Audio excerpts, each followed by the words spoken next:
Hello, this is Don Victor, author of Drawn to Win, host of the podcast Drawn to Win, the director of the Academy of Composition, and the creator of the Core 80 Experience, also known as the See and Grow Rich in Art video course, which you can find out more information at core80.com. This is the Drawn to Win podcast, where I have the incredible privilege to draw artists from around the world into fun and meaningful conversations around art and life, and yes, maybe even a little food. You can hear us each week on iTunes, Stitcher, SoundCloud, and YouTube. So make sure you subscribe so you always have a seat among friends. Let's get into the show. Welcome to the show, Dorian. Well, thanks, Victor. It's good to be here. I've been kind of looking forward to this conversation. Donna was telling me about you. I guess you did a workshop in New Jersey a week or two ago. Yeah, actually, I did a demo, and that's where I met her. And obviously, you know Donna, so she's pretty active on social media. But I'm happy to talk to you because we've both studied with Myron at some point in the past, and so I became aware of you, I don't know, a couple of months ago when you were, somehow we crossed paths online. Surprise, surprise. Like everybody crossed paths online. But so here we are talking. So great. Yeah, awesome. She said that you studied with Myron. Or she always mispronounces his name. Is kind of funny. But when did you study with him? Oh golly, I studied with Myron. Oh man, it's got to be like 25 years ago. Oh, maybe wow. even more. Maybe it's even like 30 years ago. I mean, were you like a teenager? Excuse me? Were you like a teenager? Well, I'm 50 now, and okay. I was probably about 20 or 21, somewhere around there. I was just starting my I was already into my illustration career, and one of the amazing things is that I had just finished my schooling in New York at SVA, School of Visual Arts, and studied with a lot of really good teachers, and really felt that I had a grasp on things. And when I met Myron, he introduced me to all the concepts that you're really heavily into with the golden section and design and dividing up the rectangle and the dominant horizontal and vertical and diagonal and all these issues that I had never even really been exposed to. So that was such an eye-opener. Great guy. And his let's just say his forceful approach really made an impression on me, and I learned a lot from him. So there we have it.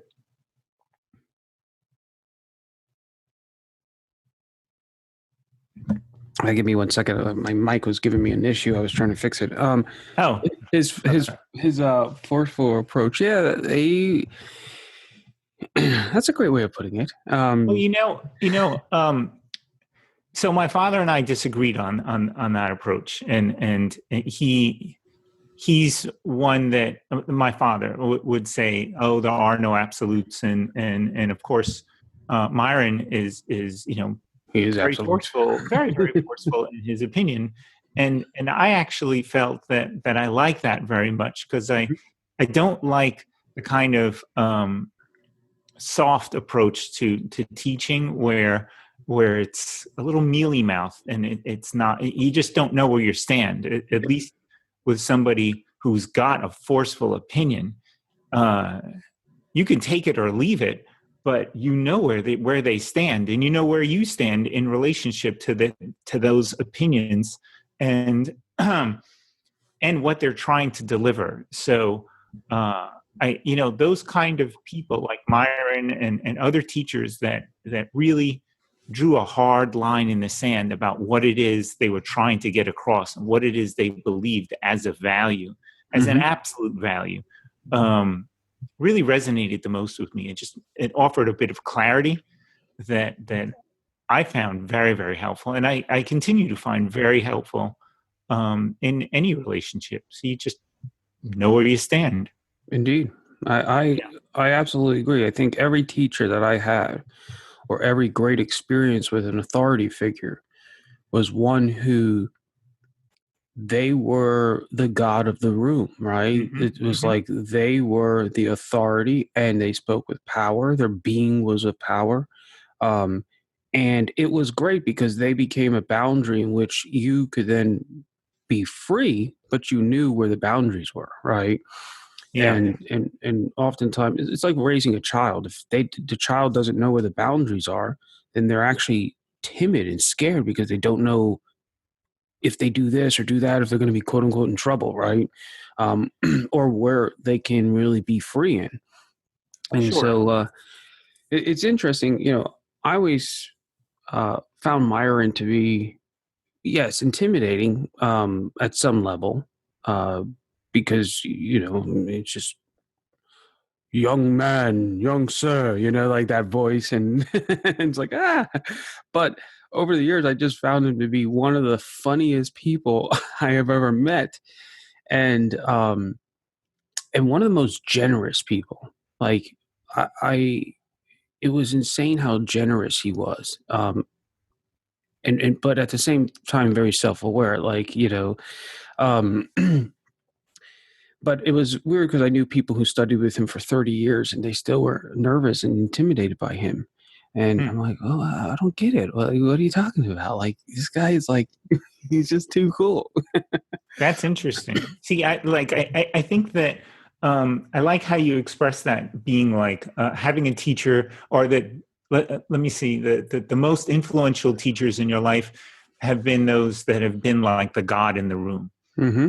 And I think that's probably like a good way of expressing it, because I think there's a very, I mean, and this is what I think in a sense, is that there, or I've always thought, is that there's a very natural tendency for Americans Mm-hmm. um, to assume that I mean, because it's the environment that we grow up in, that there's a cross pollination of ideas, and Mm-hmm. so that's that a certain amount of um, freedom for choosing what it is that makes the most sense to you Mm-hmm. is the soil that we've grown up in, and so that it's completely fine to be in a room with somebody who's very demonstrative in their beliefs, Mm-hmm. because we come from an environment that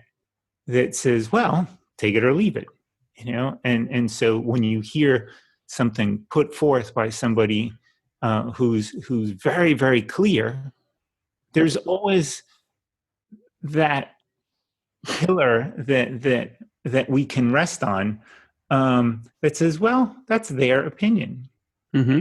and from that you help to build your own sense of identity and as an individual, Mm-hmm. and I like that. So I was never intimidated by him, and it's always kind of a mystery to me when people uh, uh, say that they were intimidated by him or by anybody who's Yeah. forceful. I think well, I don't want to say negatives, anything Well, negative a lot of times, what I found with a couple things, like, especially with male authority figures like that, for young men, early 20s. I mean, I met Myron when I was 17, right? I mean, I'll tell you my first experience with Myron. I'm on the phone with him, and he says, so what are you interested in? I said, well, I want to grow up and be a comic book artist. I want to draw comics, right? And he's like, who are your favorite comic book artists? What comic books have you read? What books have you read on it, right? And I'm like, what are you talking about? I just like the pictures, right? and, huh, huh. and and so I thought, okay, well, I guess maybe it's not comics. Maybe it's just a figure. I said, yeah, so yeah, it's really the figure. I love the figure, drawing the figure. who's your favorite figure drawing artist? What books have you read on figure? And what have you studied on the figure? And he's drilling me. And I'm like getting crushed. And I'm like, no, I don't know. It's like, that's what I thought. Typical teenager, only interested in nipples and pubic hair. And I'm like, what? It was the most like crazy moment. Probably, it was insane. And he basically came into my glass world in one conversation through not rocks, but like cinder blocks through my windows, right? And crushed it. But what was the beautiful thing was Myron always said, I will never, he always said, you only grow through trauma.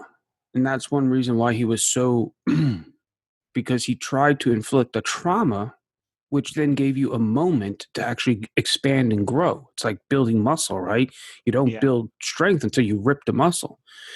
But he always said, I will never cut you, in a sense, if I can't heal you, right? So he'd always have the answer, but he had to create that moment first.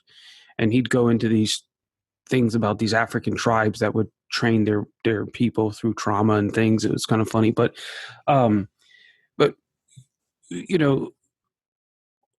like when I was in high school, I actually the best grade I got was in biology because I had a teacher who was very much like Myron, and he was so in control of his classroom, and he had things so systemized. Like the way he would grade, he gave everybody numbers, and then he would post all your grades. So no one knew who the people were. They just knew this number was the top scorer in the class, right? And so by taking away the identity, but at the same time posting the grades publicly, you were safe, but at the same time you were also being exposed, right? And it created this amazing environment of competition. And my one friend whose father graduated from MIT, he was a science nerd. His brother was a science nerd. His grandfather was from Germany in the U.S., came and broke him out of prison and basically brought him to the United States to be a scientist for the government. His uncle is so he comes from this huge science family. I don't. I draw pictures, and we were neck to neck, like we were the top two students in that class because that teacher created an environment that I thrived in. Like if we did tests, before we would do tests, we had to go get these blocks and put these big cardboard things between each of us so that nobody would cheat. So like if you were going to look on someone else's paper, you'd have to make a really exaggerated movement to look behind these cardboard box things, right? And the creativity and the systemization and the thinking through of all of these nuances, I fell in love with that man's brilliance. Same exact thing with Myron.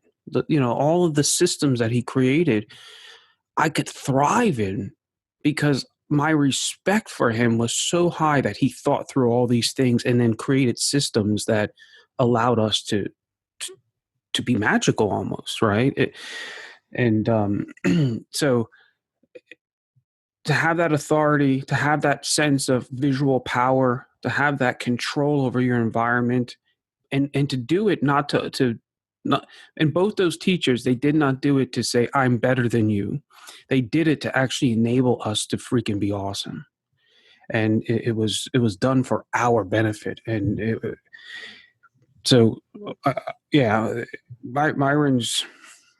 Myron was an amazing experience. And, it's sad that he's gone now. And, well, that's life. It's lucky that we got to experience him. That's right. That's right. Did you ever go back? I'm sorry. What's that? Did you ever go back and study? I could kick myself. I went. I studied with him for. I'm sure it wasn't as long as you did. I studied with him for about 10. And I'm sorry, how long? For about 10 weeks. Okay. And this will make you laugh, but I for 8 of those 10 weeks, and I'm a very diligent student, uh, I was so lost. I had no like grounding whatsoever as to what he was talking about. And then somewhere around the 8th week, it all Click. snapped into place. And I was Yeah. like, oh my God, this makes all the sense in the world. And it was like, it just, the sky opened up for me at that point. And, That's why he said he actually says that from the beginning. He says you have to take this class twice, his drawing one class, because he says around the 7th, 8th week it starts to click. yeah, Then you go back through and then you can piece everything together, and that's why he would say you can't teach anyone to draw in 3 months or 10 weeks, but in 6 months you can achieve something quite amazing. yeah. Well, I got a very, very, what I felt was a very, very good introduction to what he was talking about. And then when I say I could kick myself, it's because more recently, I would say it was only maybe a couple of months, maybe a month before he passed away, that I had been thinking about him for a long time, and I've always spoken to him about to people who've asked me, who have been like the most influential teachers, or just want to start getting into concepts of design or composition, and it comes up, and I say, well, he's got DVDs on his work, and you want to look him up. He's on YouTube, and it'll open your world to a whole realm of design that you just haven't ever previously thought about, and probably a good thing. And so I've spoken about him often, and I was thinking about him, and I moved here to Easton. Yeah, Easton. And yeah, right. And I grew up in Easton. Oh, really? Okay. Well, actually, I grew up. I lived there for about maybe 4 years when I was a kid. So I went. That's where I first went to school. I went first, second, and third grade there. I'm not sure that I hear very, very good things about the school here, but maybe elementary school is supposed to be okay. But no, in elementary school, this is what our elementary school was. Before I was in third grade, I remember 2 students getting yelled at for raping a little girl with a stick. Okay, that's Easton. And every day we would go out, and there would be 2 playgrounds next to each other. And so all of us, especially the boys, we would go through the first playground, and then there was a hole in the fence, and we'd go into the second playground, and then we would create a circle. Now remember, this first, second, third grade. Yeah. And I guess even up to 5th grade, right? And then we would beat the shit out of each other. And we would have a circle, and it was basically like an elementary school version of Fight Club, and we would beat each other. And it was the greatest, most fun thing ever. And I got myself beat, but most of the time I was in the top. I was a fighter back then. So lucky for you. Yeah, well,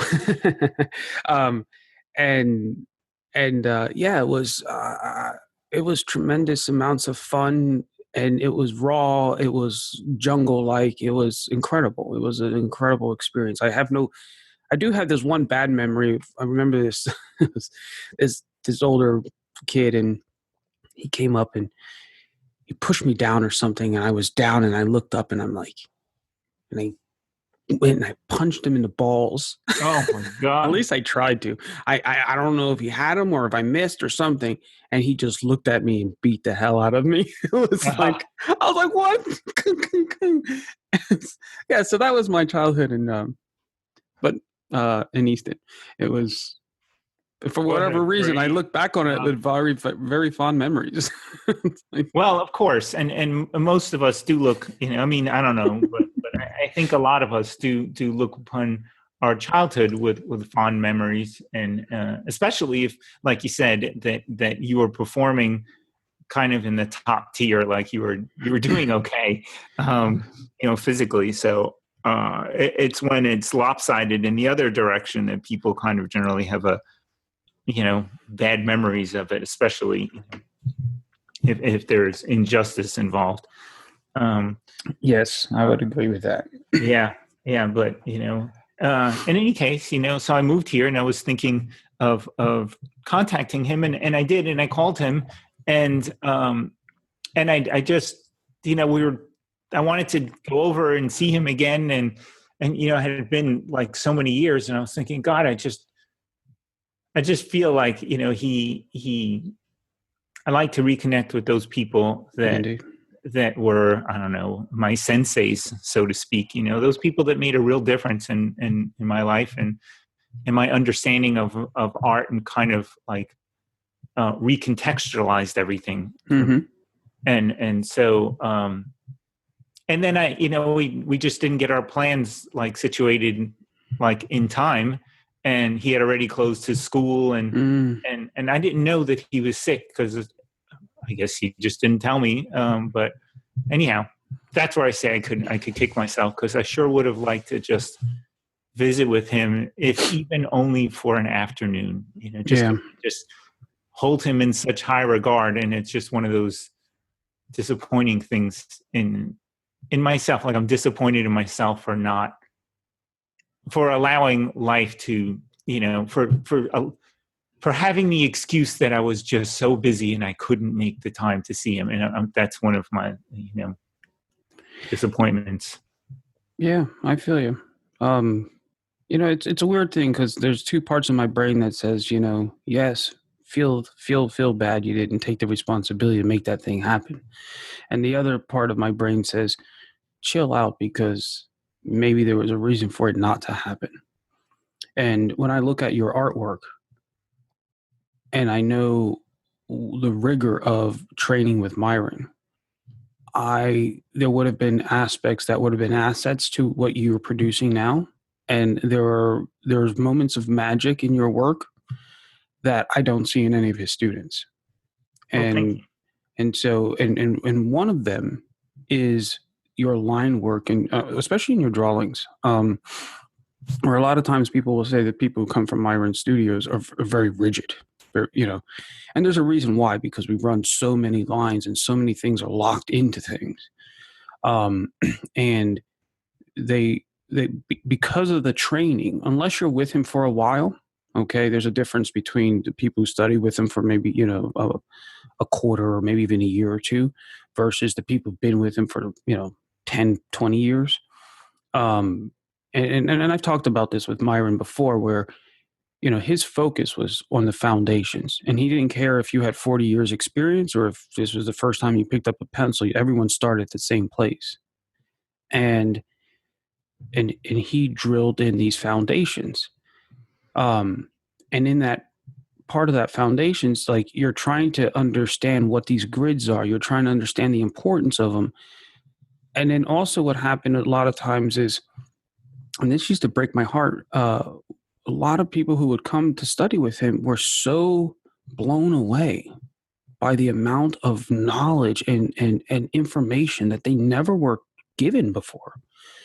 I remember a story of a painter who had a 40-year career, and he went into Myron's studio and saw what the 16-year-old kids were doing, and he literally dropped to his knees and wept, because he was a famous painter. Like, he had an incredible living, but as an artist, someone who was serious about his craft, he was never introduced to these systems before. And I mean, when you have a little studio like Myron did, and you're training, professional artists, all, a whole gambit of artists, and the ones that come to you who go into college end up winning over $4 million in scholarships, like, you're doing something right, but because he was so focused on those foundations and because the systems were so new to people, it took a while for people to really learn how to make it malleable.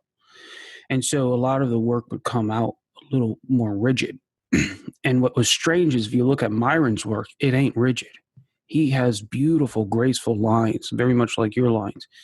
And he understood emotion and all these things, but he wouldn't teach you that stuff, because he would say, you haven't earned the right to be creative until you've learned, the science and the rigor and the basics and the fundamentals, right? I mean, he would equate it to like language. It's like, you're not ready to write a novel. You haven't even learned how to spell your name, like, so I, I was looking at your work, and I know Donna said that you studied at Meyer, and I'm like, I'm seeing some things, but I'm not seeing like certain things, Oh and yeah, yeah. and I don't mean that in a bad way.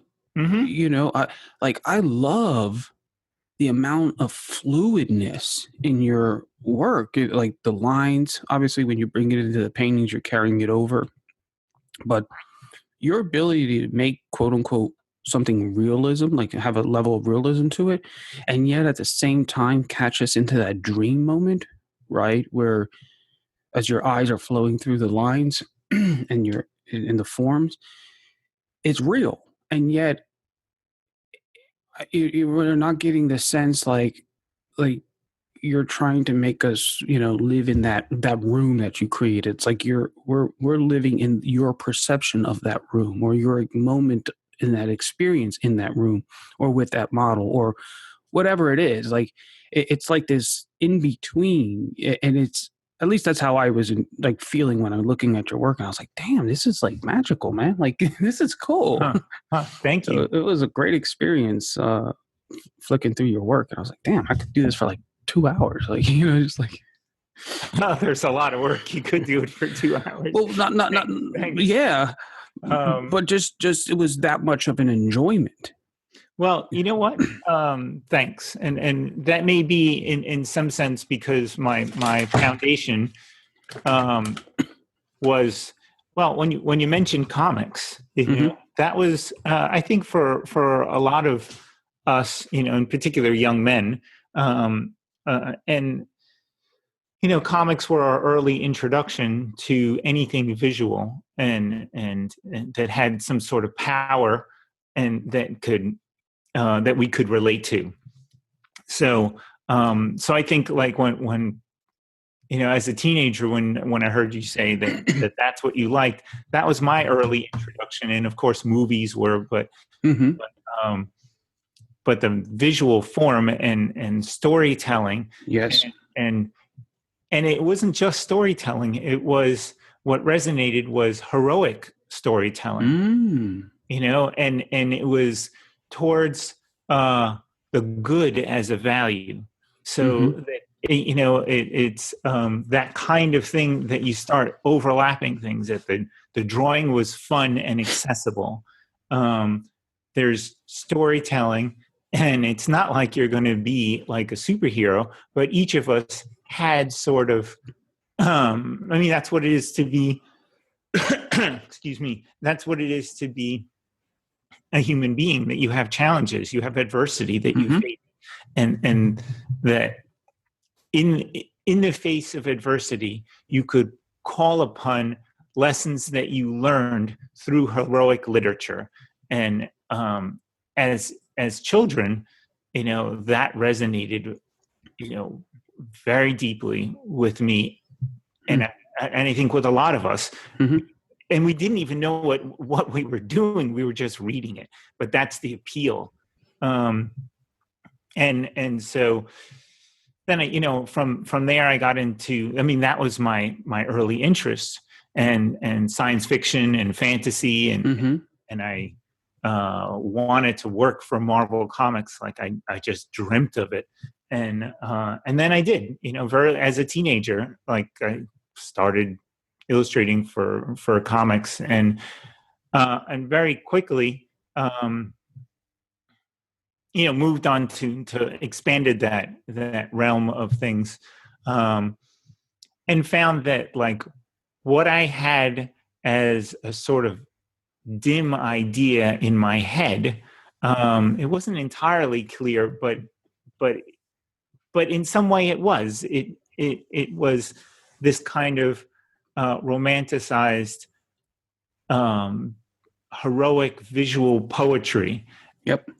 that appealed to me, that I could not have said it at the time, but I understand it better now.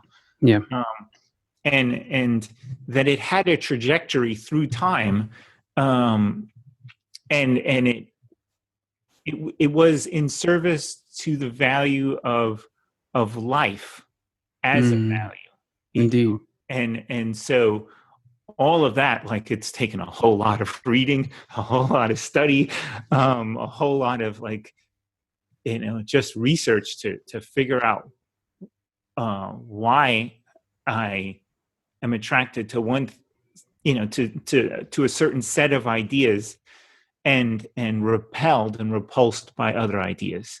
Um, I love so, that, man. well, thanks. So anyhow, so the artwork in particular, like you're saying the line work or the paintings. I mean, like it's not an exact copy of what's there. It's this kind of romanticized poetry that has a particular philosophical Yep. underpinning that I'm trying to work through and clarify while I'm working, but imposing that filter of the world on it, if that makes any sense. That makes, hey, at my school, I've had people who wanted to come and enroll, and I would not let them enroll because when looking at their artwork, I could tell that their view on life was cynical.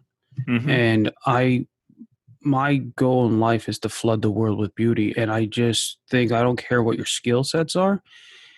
If your message is to, if your message isn't pure, then I don't want to give what I have to enable you to spread chaos. I actually do like a little talk kind of thing on Hitler and Rockwell, and the fact that both of these people use design, composition, drawing, like visuals, right, to help fashion a national identity. But to what end, right? So you have this Rockwellian experience. Was it real? No, it's a romantic idea, but it's a great idea for us to live up to. Yeah. And then you have, Hitler, on the other hand, making a national identity that, ultimately led to some very horrible stuff. And, but the tool was image making, both visually as well, or let's say storytelling, right? That's what their tools were. Um, through propaganda and videos or posters or just literally like even creating an environment for you to, from uniforms and architecture and all that stuff. I mean, so it, it it's very, what we do is extremely powerful. Yeah. And so uh, I always look at the heart of the person. What is it really inside of them that they want to communicate? And I like your heart, man. I like it a Well, lot. thank you. I'm thinking about like what you're saying, and I'm thinking there's golly, it's like there's so many open doors that I'm like, oh gosh, which door should I walk through? Walk through them all, man. We got Well, time. I can remember. So I think regarding like what's in people's heart, and I think there are two things that I think about that, and well, there's a saying by Carl Jung, which Mm-hmm. is really interesting, and it goes something like, people don't have ideas, ideas have people. Ah, Shanala. Beautiful. And it's kind of like this idea that all these concepts that we hold as truth or right and wrong and nobility and a lot of them are kind of the code that we've been programmed with since birth. Mm-hmm. So trying to distinguish, where we lie and what we actually believe in, and what we've just adopted kind of like as a default without really thinking about it too much, and can become trickier especially as you get older. Just trying to figure out, well, some people might be espousing ideas that they have only heard in circles around them, Mm-hmm. and when you research it a little bit further, you realize everything that you heard is actually not exactly what you believe. And so the process, which is again very, very Western, which I love so much, is this dialectic, right? Mm-hmm. It comes from like the Greeks, is of asking questions and trying to get to some more accurate definition of what actually might be a truth. Well, do you really believe that? So that's one door, that I was thinking about. And then the Hitler door, I was thinking that it's so easy for us, like today, to set him up as like a straw man and burn it down as like this evil character, and I think that does us a disservice, because one has to remember that it was people just like us that voted him into power, and so, and maybe with maybe not without good reason, when you consider, like, historically, again, just looking at the history of things, and understanding, like, the trouble that was happening right after World War One, Sure. with the Treaty of Versailles that made it impossible and bankrupted the whole country. So, Yeah. that people were literally starving. And there's stories of, I remember this one story of a guy who he took out his entire life savings, and and he was only able to purchase a cup of coffee. Yep. And that's just one person's story, but that is the story of a nation. And of course that's going to inflame people, and if it wasn't Hitler, it was going to be somebody else, because people are looking for a leader to save them from a terrible injustice. And one might go and say, well, Germany started the war. Did they? Not really, because there's like, I thought it was like, why did France have to be such an asshole to Germany after the First War or whatever, right? And like then put more pressure and like dig their finger in to them, which ultimately created that pressure and that cluster beep. Yeah, well, that sparked it, So it's like, I think it's a mistake to just hold up any one person and go, "There's the devil." Yeah. You know what? That's too simple. There's so many forces at work. And I think in some way, I got into conversation with somebody recently who was saying that the trouble that he had with Rockwell was that it was too simplified. And now I disagree with him. Like, I love Rockwell, and I love that aesthetic, and I yearn for something like that today. Mm-hmm. There's a lot of what's trendy right now in I guess you'd call it realism, where it's kind of destructive realism. Mm-hmm. And so it's painted really well, and then they kind of smear through it or destroy it in some kind of way. And I'm not quite in agreement with like the trajectory of that philosophy. Yep. And it bothers me somewhat. And I feel like when I look at a Rockwell, there's something that feels very, very right about it. So anyhow, yeah, there's a lot of gimmicks in art. Yeah. A lot of gimmicks in a lot of things when you're seeking for truth, but you don't know where it is,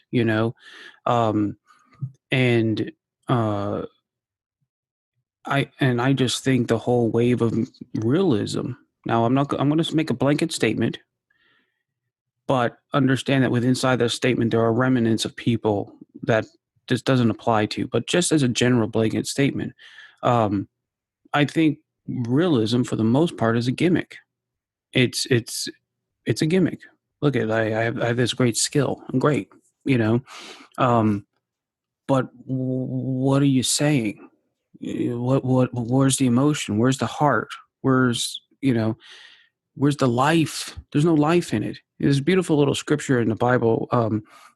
New Testament, I believe Paul says, he says, you have the forms of godliness, but you lack the power of God, right? But there is no God in that thing, right? So on the outside, it has a form of this thing, of this great thing, but but the function is not there. And so it looks at a glance like, wow, this could be great art. And then I always say it this way. When I'm training my students, I always say there's the macro of the art and then the micro. And the macro is like walking into a bar and seeing a beautiful woman across the bar, and you're like, ooh, and you go to her, right? And then you ask her name, and she just drools on herself and like blinks. She has no brain. There's nothing there, and you know, it's cool. It's cool. She looks great, but there's no conversation in it. There's no micro. There's nothing. There's no new meat in it, right? And I just see a lot of abstract expressionism that way. It's bold, it screams, and then you go up and it's just chaos. And then on the other extreme, you have this highly rendered, skillful piece that again is extremely attractive. It grabs your attention, but when you go and you begin to have a conversation with it, it's only one layer deep. There's not much there, and then well, how do we make it art? Well, let's smear things on it, or let's burn the edges, or let's add gimmicks to it. Let's paint with gold paint instead of regular paint, or whatever it might be, right?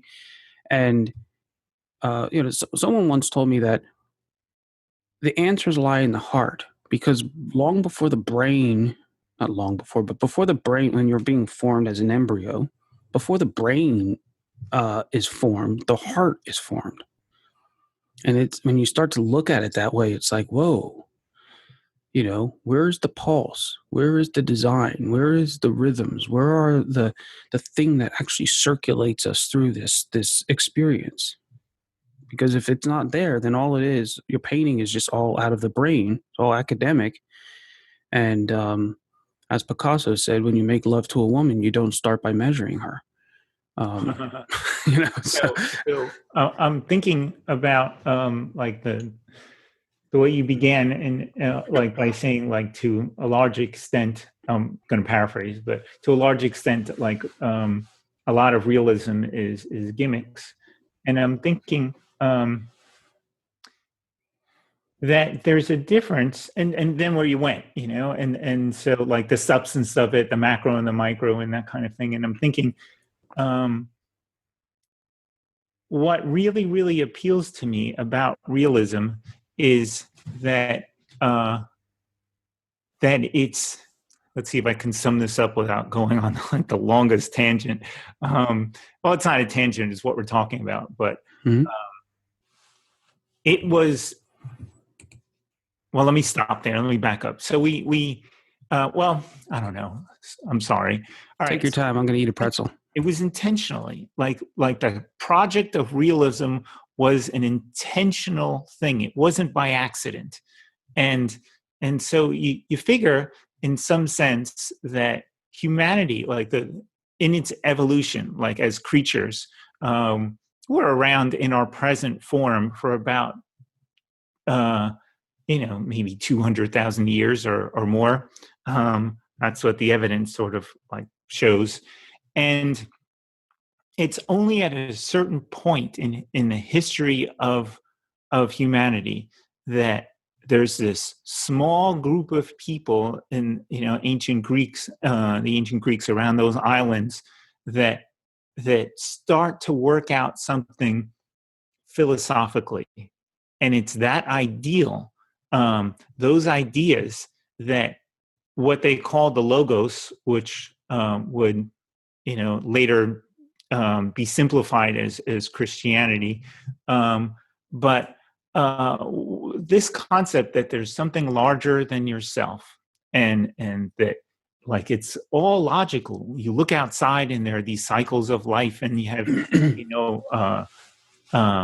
life coming into being sustained and then destroyed and then reborn again. Mm-hmm. And that kind of mythology is like present in all cultures, as far back as we can see in all their mythology.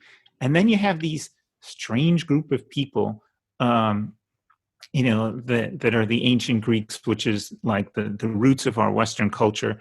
And philosophically, they are linking the logos and logic to the representation of man and the good that we might today call God in man, and that you could organize a society and values of how to treat each other, and the concept of the individual and of heroism and everything that later becomes what we have, is those are the roots of it. And you see that what they were seeking for at the time was a way of representing that visually. And it wasn't clear because like no other culture in the history of the world, like 200 or so thousand years, 250,000 years, whatever, nobody had ever done that. No culture had ever done it. Haven't done what? Had taken this thing, this logic that we see, this greatness, this concept of the good, of nature, of this thing that is marvelous and wonderful and organized in such a way that it's got this invisible hand that you can see. Say, well, can I challenge you on that? Well, sure. Because I'm thinking, well, what about your Mesopotamian cultures, your Sumerian cultures, your Egyptian cultures that came before the Greek culture? So are they not doing that, or how would you see the difference? So I think you're right to point that out. So here's the difference. Mm-hmm. Egyptian artwork doesn't change. It's rigid and structured. It's so like it doesn't change for 3 or 4 or 10,000 years. It just stays static, right? It's a static thing. With the Greeks, you see them working through this idea. They start to measure things, and in the 6th century, their art is they're like struggling, and you see them start to look at the measurements of man and their sculpture, and it within a couple of hundred years, they're doing the work on the Parthenon, and they have these works that are like Michelangelo type of sculpture. It's just so stunningly beautiful. And that's no accident. And no other culture ever did. You don't see that in Mesopotamia. You don't see that in Egypt. You never ever see that as a response to philosophy in any other culture except for the Greeks. And it's, they have their kind of, group of islands, and they're contentious, and they have like so it's only around for a little while, but the Romans sort of pick it up, and they do something different. But then of course it goes quiet for about 1,000 years, and it's reborn again in the Renaissance more recently. And then it's only a couple of hundred years before you have everything that we have now, which is, they pick up science again, and they pick up these values that are romanticizing the heroism of men as a value, and trying to work that out philosophically in the artwork. Anyhow, all of that is the project of realism. So I agree with you. To lose touch with that is simply just to copy what's there. Yep. And maybe it's a good idea to look back at the history and reconnect with things that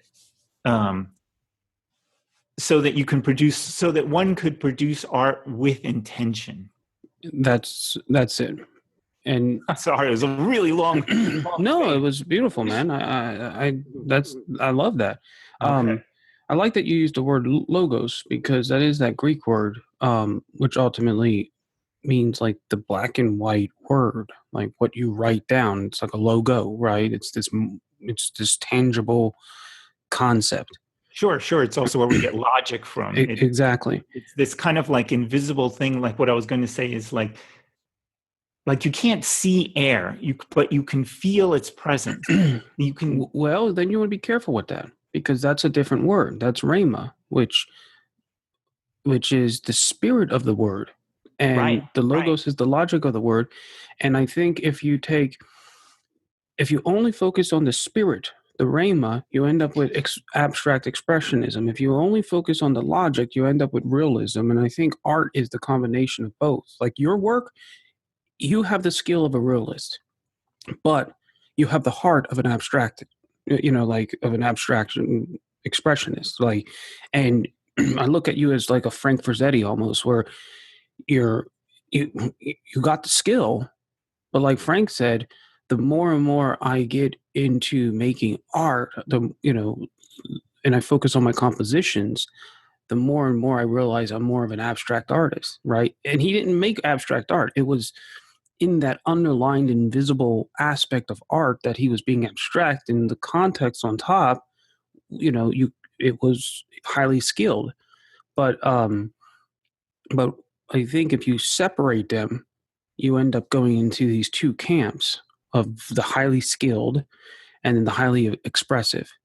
And I think, at least for me, if you can have the mind of a realist and the heart of an expressionist and blend them together, that's where the magic is. And that's what I'm seeing in your work. It's like your brain is fully engaged. It's both right and left. It's present and it's also eternal. It's romantic but also real, and I think that's where most artists would love to be. But it requires work. It requires a lot of work, and not the work in just the labor of being in a studio, but also the labor of studying philosophy and being self-aware and being conscious that there is a visible reality, and that you're getting to know it.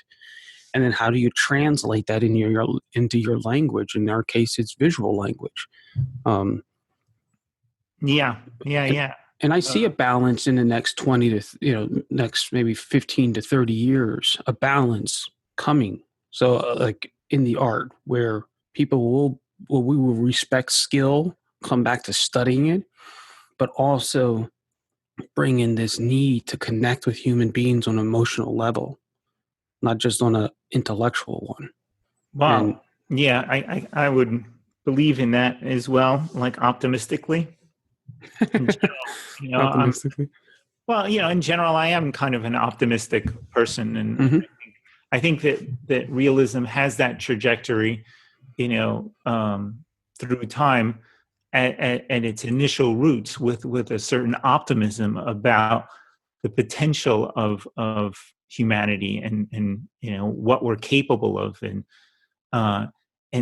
that's super. I mean, that's Western ideals, like, is to like be able to take apart the equation and understand it and see how things are made, and that the good is within us, and that you can structure societies and you can make visual art from that. That's all very, very optimistic. It's very grand, and it's very Greek. You don't really have that in other cultures. You just at their roots, they're just different philosophies. Mm-hmm. And like you mentioned, like the abstract expressionist work, and the abstract work from my studies is really more of a turning away from those values of the rational, and it's it starts to take place around the industrial period, and roughly as a response to the Age of Enlightenment, and it's got some of its roots in Kant's critique of pure reason. Mm-hmm. And so I mean, like a lot of the work at that time in our last century is this kind of deliberate turning away from humanity as divine creatures. Yep. Like after World War I and leading up to it, sort of, it's this dissolution and like desperate kind of rejection from all the values that we had previously held, and just to say, And that's why art sucks. well, and so I think, like, yeah, maybe, and Because if you think about the conversation, like if you go into a place that they're training you, what conversation would you hear more often? Feel your way through the art, do what feels right to you, just explore it and go that way. Or there is an absolute design pre-planning to it. And I guess like when we were growing up, I would say that the first one was far more of what we heard. Now things are starting to change, and I think that's where like the realism schools come in, where they're trying to tap into that second mentality. well, sure, people have like a need for the good. Certainty. Yep. Yeah, for certainty, for good, and for communication, and like, well, okay, so we've expressed for 100 or so years for that there is no so that humanity is not even worth representing. Let's put it that way, and so that any kind of sentiment or representation or merit associated with skilled craftsmanship is not even worth looking at. We've experimented with that, and I don't think that it does much to fulfill the soul. I would agree with you, but let me ask you this. Yeah. Is it really the pushing away of humanity, or is it really pushing away of the divine? Well, it's both, Okay. It's both. And so, like, it starts to have, and in some sense, maybe not without good reason. Again, there's I don't want to set it up as like this straw man to just be able to easily burn down and call it evil.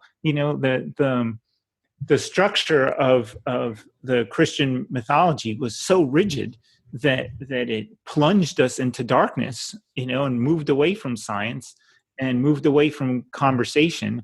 And I'm not sure that's true. Well, I always when I hear that argument, I always go to people, go back and look at the people who pioneered these great movements in science and medicine and all those things. And most of the time, you'll probably find out that they were men of incredible faith who felt that they were on a mission to do something because of their faith. And in pushing through the unknown, they end up discovering or figuring out things. And it was really not their drive to push away God, but to really understand their relationship with God and humanity and the earth and push through. And they acquired great, knowledge and had work ethic and all these things and creativity. It wasn't to disprove or to separate. It was actually their work of faith that led them to discovering these things. And so I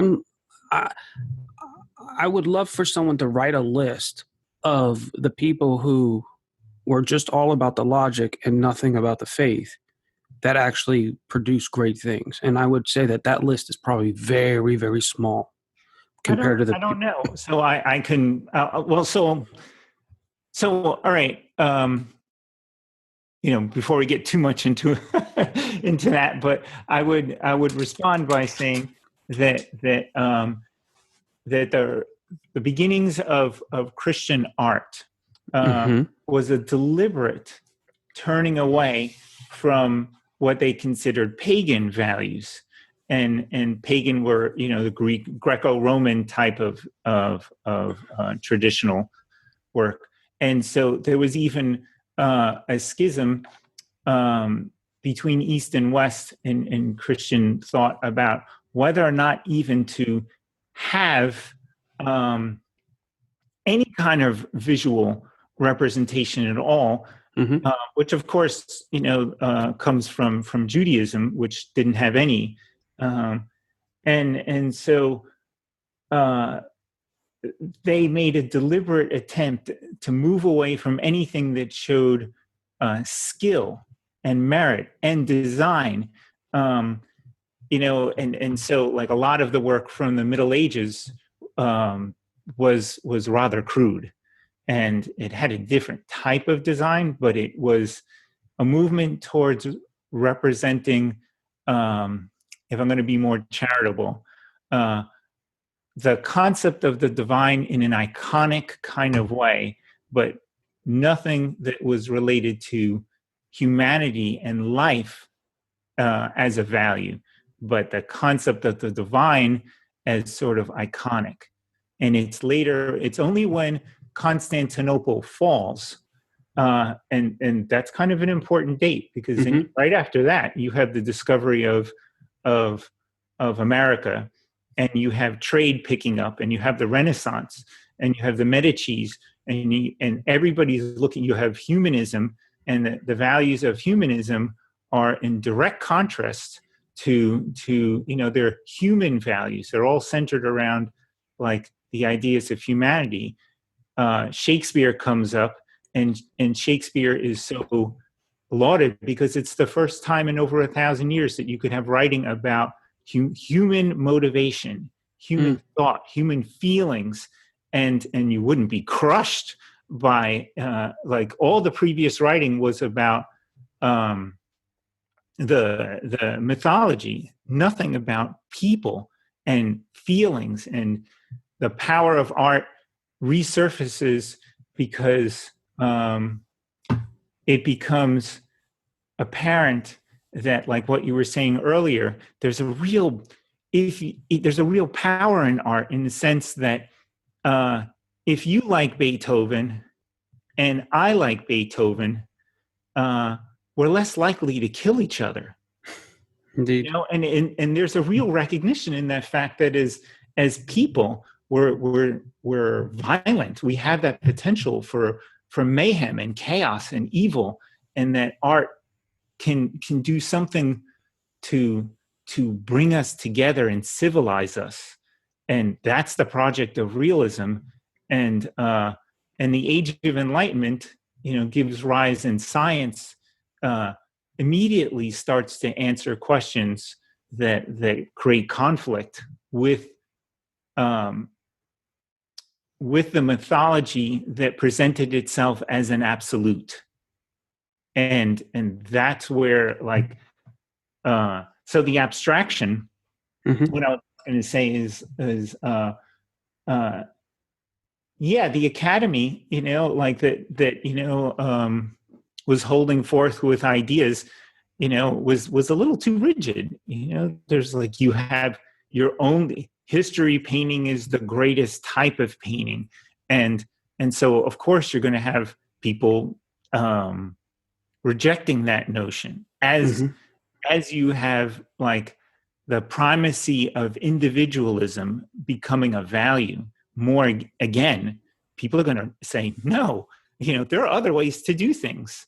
And so they start to reject it, and you get impressionism, and then you get some sort of sympathetic response to that, but you get symbolism, and then surrealism that's also, again, a direct response to looking at the rational view of things and just deliberately making it irrational, with no meaning whatsoever, just juxtaposing elements that and using realism as a gimmick, like you were saying, but just confusion. And then abstraction, like, gradually gets more and more ground, after World War I, where the intelligentsia is able to say, humanity is not this divine, great, wondrous, splendid being that's represented by the Greeks, what you've been trying to paint in your paintings and show in your sculptures. Humanity is this horrific monster that consumes itself. And I mean, a certain amount of that's true too. Like, just to be alive, right? Our daily existence requires that we and kill. I think that's bullshit. Okay, go. I want to hear what you You have to know, say. I like that the intelligentsia, Uh-huh. right? The people who don't fight wars but send the young men to fight the wars for them. Um, have you ever seen a show called Boston Legal? No. Oh my God, it was an incredible lawyer show. My Okay. favorite part was at the end where the old lawyer and the young lawyer would sit and have a cigar and drink their little scotch and just philosophize for a moment at the end of every show. But the first one I ever saw, the lawyer went to a bar and this brute of a man comes over and tries to pick up his girlfriend or whatever. If he got in a fist fight with that guy, he would have been killed. So what did he do? He went and basically paid another guy to go fight his battle. And so at the end, when he's doing his lawyery thing, he admits to his fault. And he said, something along the lines like, I was a coward because I didn't fight my own fight. I sent other people to fight. And he was the intelligentsia, right? This elite class of overthinkers who um, uh, would not get their hand dirty. And so I find it funny how we have billions of people, probably back then millions of people, and this small group of people are saying, hey, humanity is horrible and horrific, and all they do is kill each other. And what they're really saying is, but we don't. They do. The masses, those dirty masses, right? And yet the masses are not the people who kill each other unless they're basically lied to and then equipped by this small group of people. Like the masses, they want the same thing. Just leave me alone. Let me have peace. Let me go eat and take care of my family. I don't really have any desire to get up and go to war for the hell of war. They're usually a small group of people who are fighting over land or money or power, and then they send the masses out to war. So I'm not really a believer in the idea. I mean, look at the internet. How many stories do you hear of people, you know, oh, I know those people are on vacation. Let me go rob their house, or I know where they live. I'm going to go kill their family and steal their children. I mean, for the amount of information that we share nowadays online, the amount of violence and stupidity and I shouldn't say stupidity, but like this horrific ideal is very, very like almost non-existent. I mean, it exists because there are sick people, but I'm not a believer in the idea that humans are really this horrible thing. So I'm in agreement with you, like I say, like that I'm generally more optimistic. But what I think is say part of Schopenhauer's philosophy and a recognition that um, recognizing the horrible aspect of humanity in a sense is that, say, a very real example might be just for us to live, to Mm-hmm. sustain our living. Uh, Something else must die and we must consume it. Now, why is And that a human thing? that's a life thing. Exactly. That's a life thing. And so it's that's part of this recognition that and a turning away from like that's part of the project of making artwork that turns away from humanity as the good and recognizes that there's something in life that's actually kind of monstrous, that consumes and And destroys. And hey, and that's that's that, and that's our perspective. We're putting that story onto it, uh-huh. right? Well, I mean, I it's mean, part of nature. Like it it, nature, it it is. it brings into being, it sustains being, and it destroys, and then recreates again. That's the cycle of things. And then So if it is just nature, it is just life, right? Um, but what happens is when we say it's monstrous or this or that, we're putting now a moral judgment on it. And it was very interesting, in Christian Judaism, even in Islamic like thinking, when you go back to this Adam and Eve origin story, the sin, well, I always say is self-doubt, but the manifestation of that self-doubt or disbelief in oneself is this your life is sustained, aka eating of something, off of what are they eating? This knowledge of this is good and that is evil, right? And it's the thing that separates and kills us is this need to constantly deem or say this is good, this is evil. What's interesting is when you read that story of Adam and Eve, I don't look at it as a literal story, but looking at it as a mythology, right? These two people individually make this decision, and now they bring into their existence this moral judgment on things. This is good, this is evil. Their offspring being bred under that reality, ultimately both want to serve their God, but one sacrifices meat, one sacrifices wheat or whatever, ground. And now they're in competition about whose worship is better, which ultimately leads to the first murder in this mythology. So when you begin to morally judge things, it brings the consequence of that brings death, soul death. The next generation of that brings a competition between each other. Now we're, competing with each other about what is moral and not, which then ultimately leads to the first physical death, right? In this story.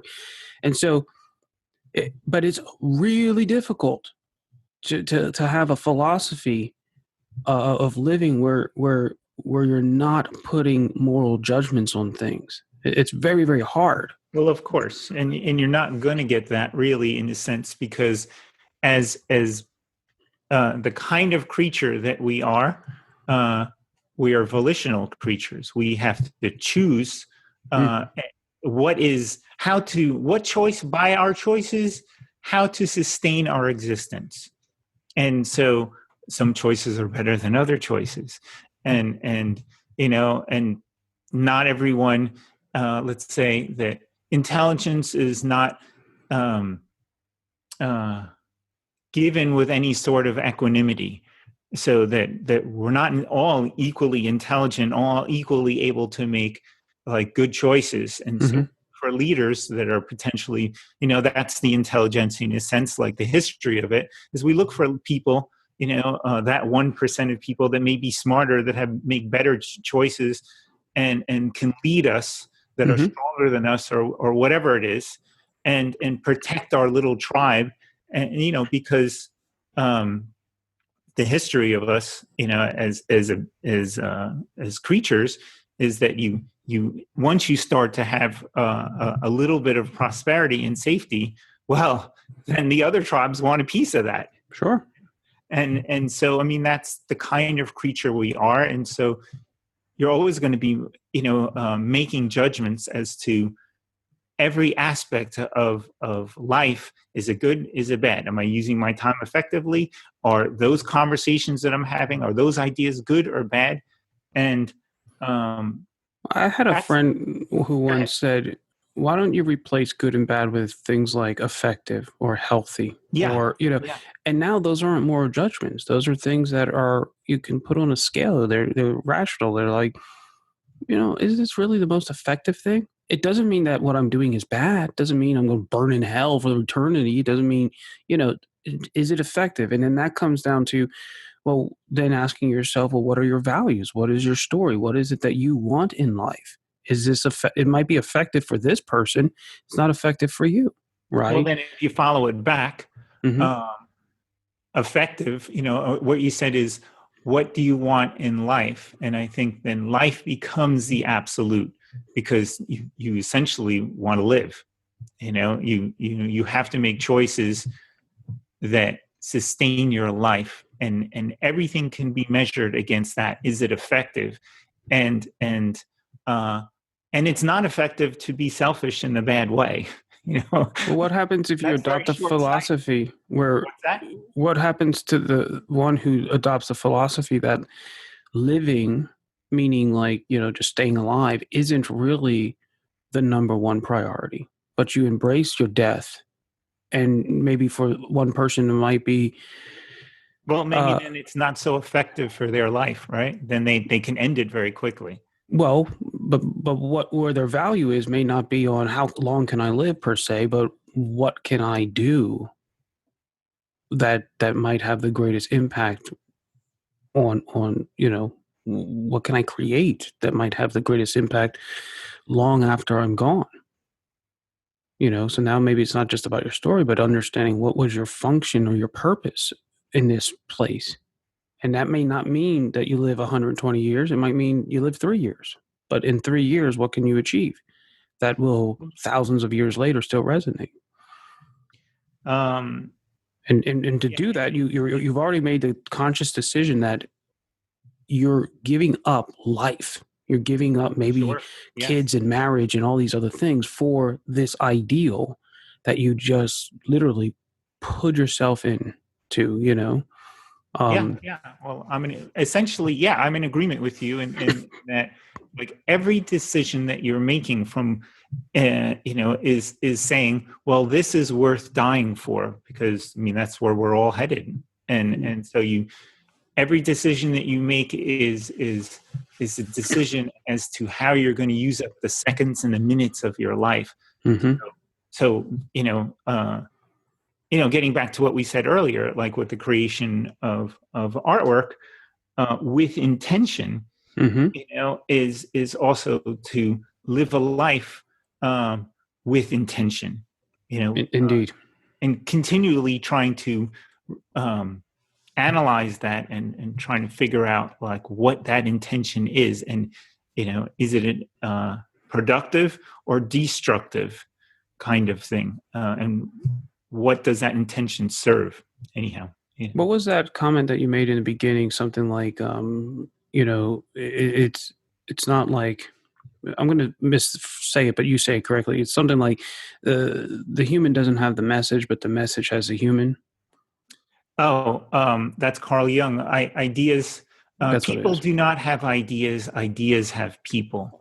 And so, like, that whole thing then is like, I spend almost every day, um, the beginning of the day, I wake up and I kind of try and read, because it's interesting to me, like, to try and understand where the ideas that I have in my head come from. Mm-hmm. And so I'm always looking for texts written by people that are far more intelligent than I am. When I'm painting, I'm listening to lectures, and by people that are far, that's their area of expertise. So that history has, like, ideas have a trajectory like through time, and so you start to kind of understand, oh my goodness, I thought that I understood this, or these are where these ideas come from. But Mm-hmm. if you lived at a different time period, in a different country, and a different gender, like, you might not even have these things that construct the very foundation of what you consider your identity. Mm-hmm. Well, that's a head trip. you Well, know it is. so in any case, Here's a head trip. yeah. I like the idea of this, that the ideas have you, because once you start, and I love the word that you use, life. I had a friend 20 years ago. He's like, I will never call God God anymore. I'm like, really? How can you not do that? He's like, it's life. And now that's all I say, life with a capital L, Yeah. right? It just, I love it because it separates you from all of the pre-programmed things of that come up when you say God. Um, but in Jewish faith, they don't even, they have a name for God or whatever, but they'll call him Hashem because it just means the name, right? Like it's kind of the same thing. It's like a different way of calling this abstract, undefinable reality that of potential that exists called life. This energy, but and and what's interesting is one of the things I'm pushing myself through is it is not just, I used to say, yeah, I want to take this knowledge that I have and spread it around the world, right?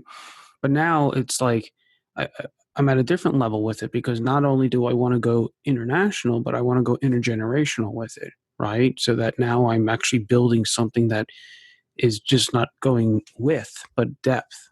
And when I started thinking about the ascending generations, it then made me look at my who I am in terms of my I'm sorry, the descending generations as being a descendant of ancestors, right? And asking myself, why am I so focused on teaching, design, composition, and storytelling, and then finding someone like Myron who really kind of helped me see, oh my gosh, like there's something here, which then led me to other people throughout history and finding like there are two groups in the art. I mean, there's a bunch of groups. One group are the performers, the artists, and then every like generation or whatever, there's like this very, very small group of teachers, master teachers, right? And sure, they had the skills to be an artist, but that's not what their function really was. Their greatest value was actually, in a sense, birthing this whole new wave of artists. And it was strange in doing this research. I found 300 years ago, there was a guy in the area of Spain in which my family comes from, having my surname, my mother's name, I guess I should say, Castro, from the same area.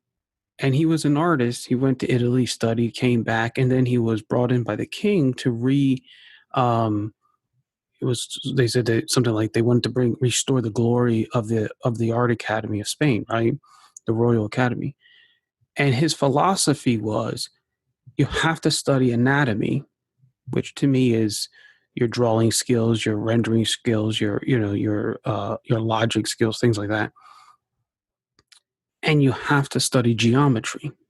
Like that was the two things he said. If you don't study these two things, you're not going to restore it. And so he was set to task to basically reinstitute those things. And when I'm looking at it, I'm like, what the hell? Like that freaked me out. Because that's what you're doing. That's exactly. And then on top of it, like my name isn't Don. It's, my middle name is Victor. So I went by Victor, and my students started calling me Don Victor, right? It's great. Like, it's a great name. Right? I'm like, what the hell's up with this? They're like, you're not Victor, you're Don Victor. And so I go back to, so I embrace it. And then I find this guy, and his name was Don Felipe de Castro, right? I'm Don Victor de Castro, right? So it was like, what the hell?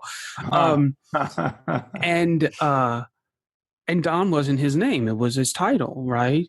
So it was. So now at the academy, we have people who are called Dons and Donas when they come to a place where they can help facilitate other people through this process, right? But my point is, you start to realize that life, it has a story that it's playing out. It's his story, right? I mean, history, like you're part of something far bigger than your little, 80, 90, 100 years on earth. Like you're just a moment that an important moment, but you're just like you're a needle and there's a thread that's being pushed through you. And the deception is to say, oh, I am the beginning and the end of this. But when you realize that you're just a moment, and therefore there's a great responsibility to connect the future and the past, it changes the way that what you see, what's important in life and things. And I don't know, man, it's kind of freaky. It's it's freaky. The best way I can explain it is this. I was raised in foster care, so I was bouncing around all these homes, and I was probably about 5 years old when I got into there. But I was almost 30 before I got to go back and see my father's family. And my father passed away when I was like 5, 6 years old. So when I went down and I met them, it was the freakiest thing to see on a mantle them having a picture of me when I was a little kid. Wow. Right? Like I had this whole entire life. Like, and inside that picture was my little sister. And back in the days, we used to call her Boom Boom. They're like, well, how's Boom Boom? I'm like, who the hell's Boom Boom? Right? Like, oh my gosh. Like, we haven't thought about my sister in 30 years, like Boom Boom, right? And like, they had a version of me and my brother and my sister that existed in their life for 30 years that we had no idea who that person was. And yet it was us. It was a very trippy experience. Um, and now it's like, how many, like, your teachers, they had a moment with you, right, Dorian? And like 20, 30 years later, they remember you, but they don't know who you are. Like, there's a version of you that exists in that little tribe, in that little moment. And we probably have thousands of versions of ourselves, all Yeah, over the place. It's yeah, yeah. it's very matrixy in a That's weird way. interesting. Yeah, Yeah. yeah, yeah. That's very, very interesting. I like that a lot. Uh-huh. So Wow. Yes, that's really interesting. hold on, let me take a swig of this funny grass. No, I'm just joking. Boy, Yeah, that's great. Good stuff. but it's funny. It was something I saw in your work. I was like, that kind of reminded me of that, and I was like, oh my god, I love this because I thought I thought something happened with my eyes, and I'm like, and I had to stop, go back and look at the image, and then literally, I had to count the limbs on this figure, and I realized you put a second set of arms in there, Uh-huh. and I was like, "Whoa, that's so cool!" Like, because when you first look at it, it it's like you don't see it, but you pick it up, right? Because your mind sees the figure, everything's drawn nice, and you just, two arms, two legs, but there isn't two arms, there's four arms, and I was like, oh my god, what a brilliant! It reminded me of a Degas technique, where if Degas is trying to capture the dance, he's not focused Yeah. on Yeah. drawing dancers, he's drawing the dance, and so he might break the dance down into 3 or 4 moves, right? And if you look at one dancer and you allow your eye to, oftentimes through the arabesque, to flow from one arabesque to the other, you realize by the time you get to that third or fourth figure in the image, it's only one dance, and he's showing you 3 or 4 different positions of that dance, the starting, the end, and maybe 1 or 2 in the middle. And then when you allow your eye to flow through it, it's like all of a sudden the thing becomes an animation. Renoir did this when he had his 3 dancers. Down in Philadelphia, I think last year, 2 years ago, they brought the dancer paintings in, and it's been 100 years since they've been in the same room. And he was commissioned to do these 3 paintings of these different types of dance. The dance for the people in the country, the people in I think a bar or something, and then people who are like elite, right? But what was gorgeous when they put it up, they just hung them to make it look pretty. And I thought to myself, nah, there's something off here. Something's really off. And these are the moments in which I feel like Indiana Jones when it comes to art. I really, it's like, and I said, something's off. He was a designer. And so I said, well, let me take this. And so I took the measurement of the one painting, and they were in different frames. So one looked bigger, but I was like, there's no way he made that one bigger than. So I cut away the frames. I looked at the ratio of the paintings, and they were all vertical. So I flipped the ratio horizontally, and I made the 2 paintings reciprocals, and then I centered the third. And when I locked them in, all of a sudden, all 3 paintings were connected.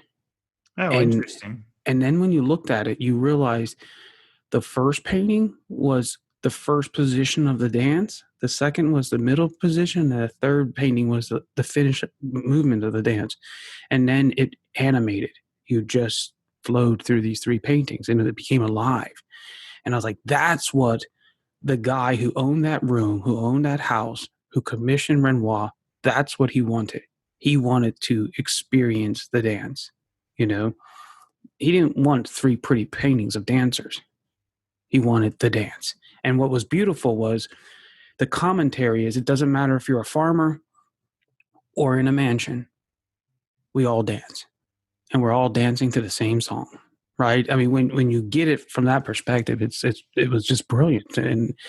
But the Philadelphia Museum missed it because most people don't think as a composer or a designer; they're thinking as a painter or an artist or whatever, right? And they've missed the magic in that, and to have those three together in 100 years, they missed the whole thing. It was sad. But That's interesting. so normally when I start this conversation, I start it with a question.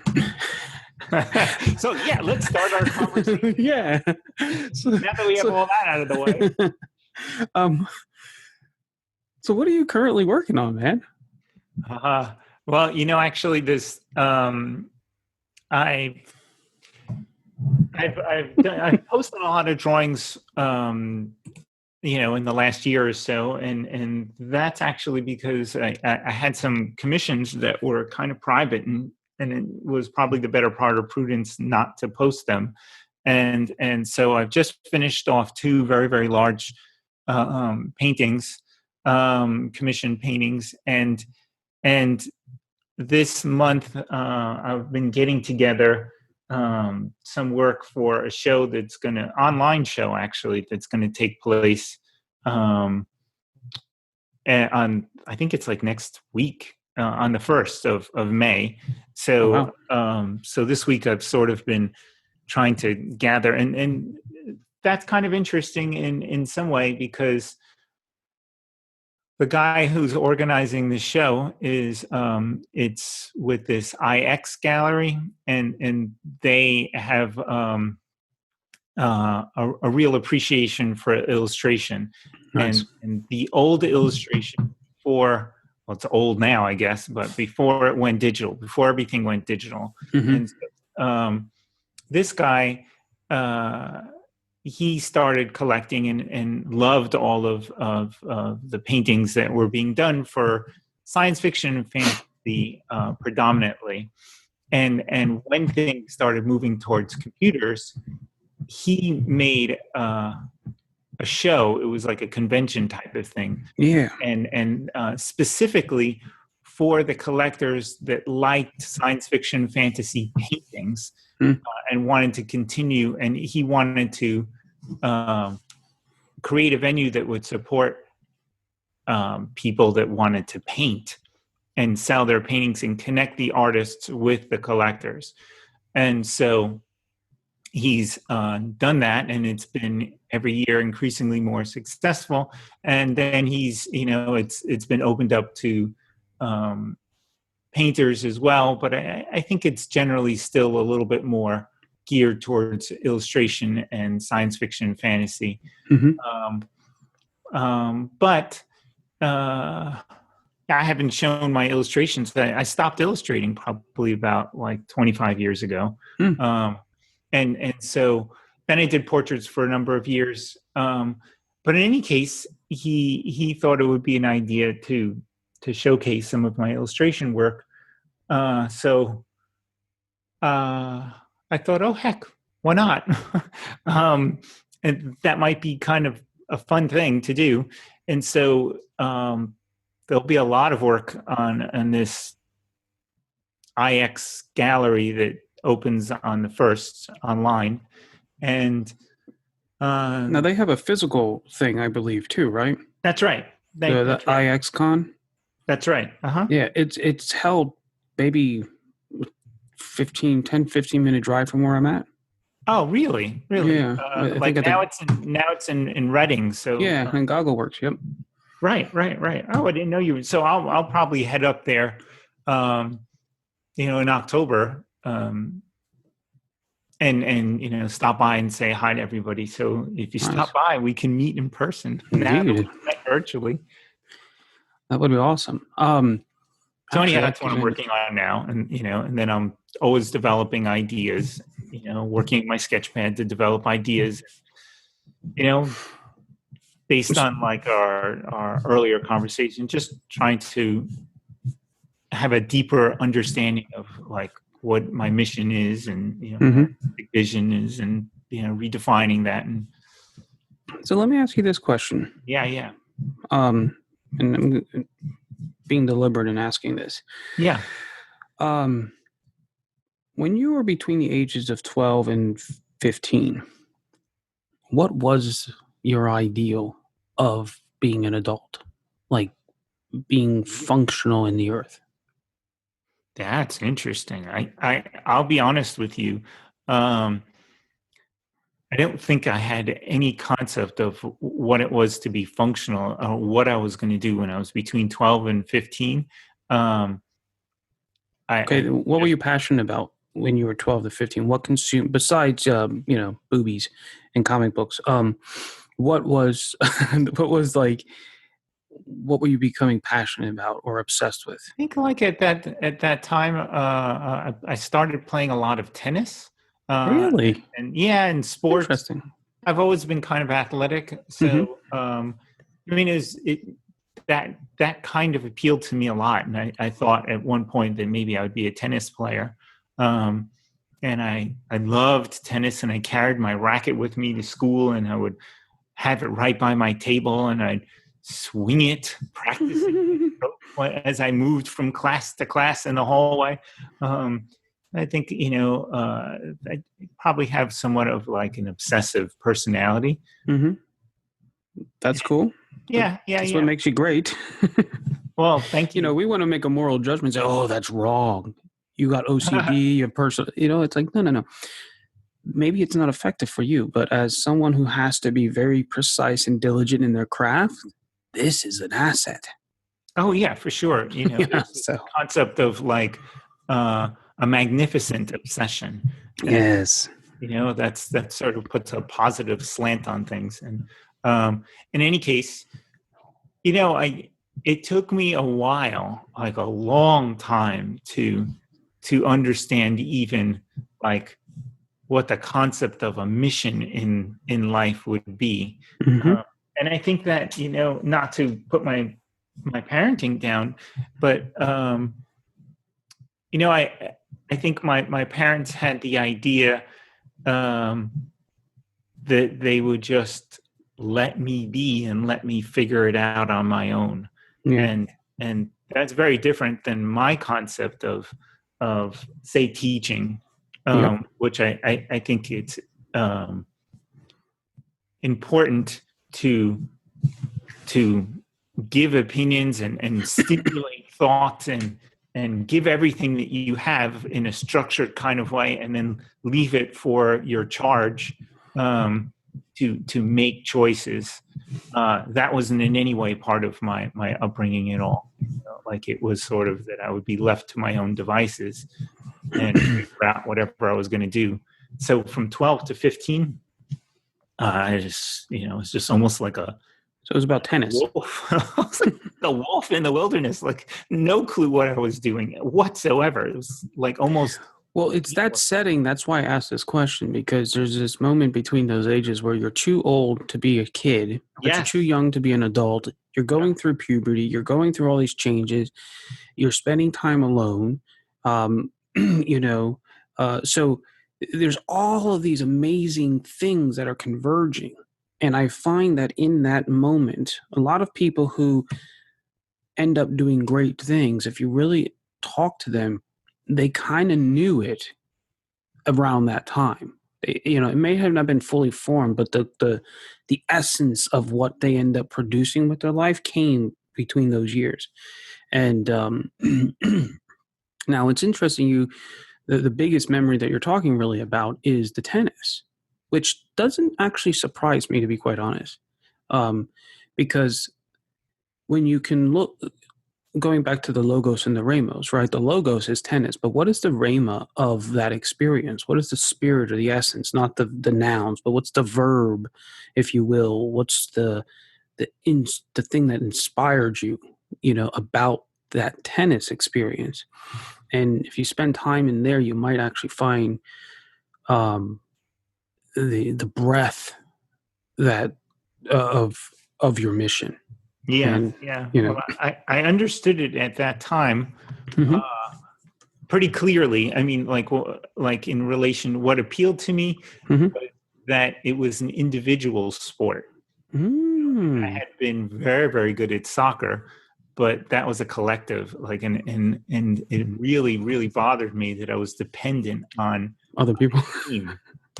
And and I feel you on that. I used to play soccer and I wrestled, and I absolutely loved wrestling because the only way I lost was because I lost. yeah, Right. I couldn't, it was, and also being an artist, I wanted to play football because I knew I could get aggression out and I would get the girls. But beyond that, what was greater, my fear was I was going to break my hands or hurt my hands. And so I was like, yeah, hell no.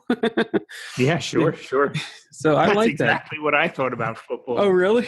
I am not. I liked playing in the street, and and I loved catching the ball and running, but I had no desire to be crushed by somebody who's twice my weight and really maybe Or blindsided because you don't, because at least if you're in a sport like tennis or wrestling, like your eyes are on your opponent. Like you don't, and there's a safety in that. It's like there's nothing going to hit you from behind or whatever and rob you. Yeah, right. So yeah, man. I always found actually really cool people who did both sports, like soccer and then wrestled, because to me there was actually a balance that came to them where they were individually powerful, but also knew how to work and lead and manage a team, right? Or be part of one. Yeah. And so with my son, I hate baseball, but his stepdad is now putting him in baseball. So I said, okay, buddy, that'll be you and the doctor's thing, right? You guys go do that. And but at least he's in a team sport. And then I put him in capoeira, which is a team environment, but at the end of the day, it's one-on-one. And so, I would have preferred him in a different sport than baseball, but I'm just happy that he's in a team sport and he's doing something he likes. But I don't care what the sport is, but it was my intention to see him in two sports, one solo, one team oriented. Yeah. Now, do you still approach life with a similar philosophy? Yeah, very much so. Very much so. Like the individual reigns supreme, and that's very much I exercise with that intention to, it has a lot like to do with that Greek ideal of the healthy body and the healthy mind. So, referencing your question about food in your questionnaire, it's all healthy, clean eating, and then almost every day we exercise together. It's my girlfriend and I, and whether it's running or biking or playing tennis or going to the gym or and then like studying as well and drawing. So do you think potentially maybe your mission is really, let's say not your mission, but your message, through your work? Do you think is the promotion of a healthy mind, a healthy body, a healthy individual? I guess so. Maybe. I mean, I've been asked that question, I guess at some point in the past, often enough, and I probably should have a better answer. And there's something about me that shies away from being too clear about what I'm trying to offer to anybody else. And it's probably the reason why I haven't started teaching yet, although I think that like teaching is such a noble endeavor and that I probably should be doing some of it. But there's part of me that's just trying to fix myself. Sure.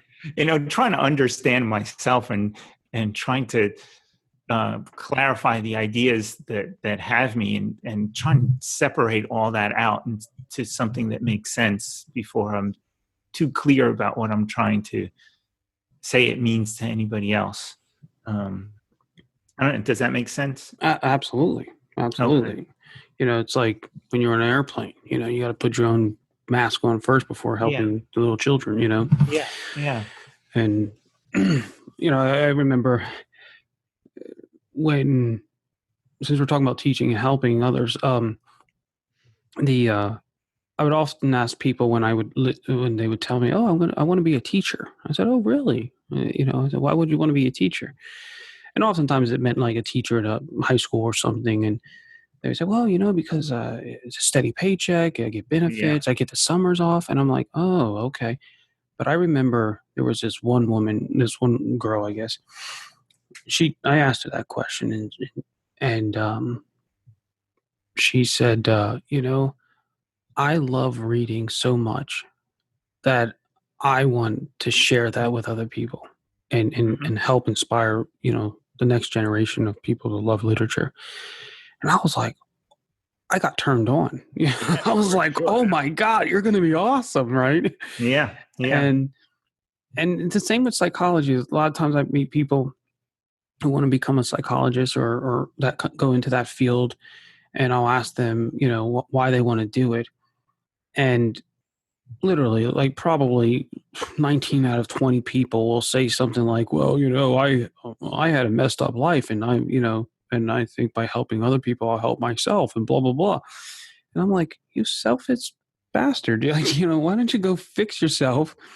And then at least you can then lead and guide people because you've gone through the damn process, right? Like it intimately. You're not experimenting on these people who are coming to you and making them sort of vulnerable, and then you don't really know what the hell you're doing. You're just hurting them. You might be book smart, but you didn't go through the work. You didn't live the truth, and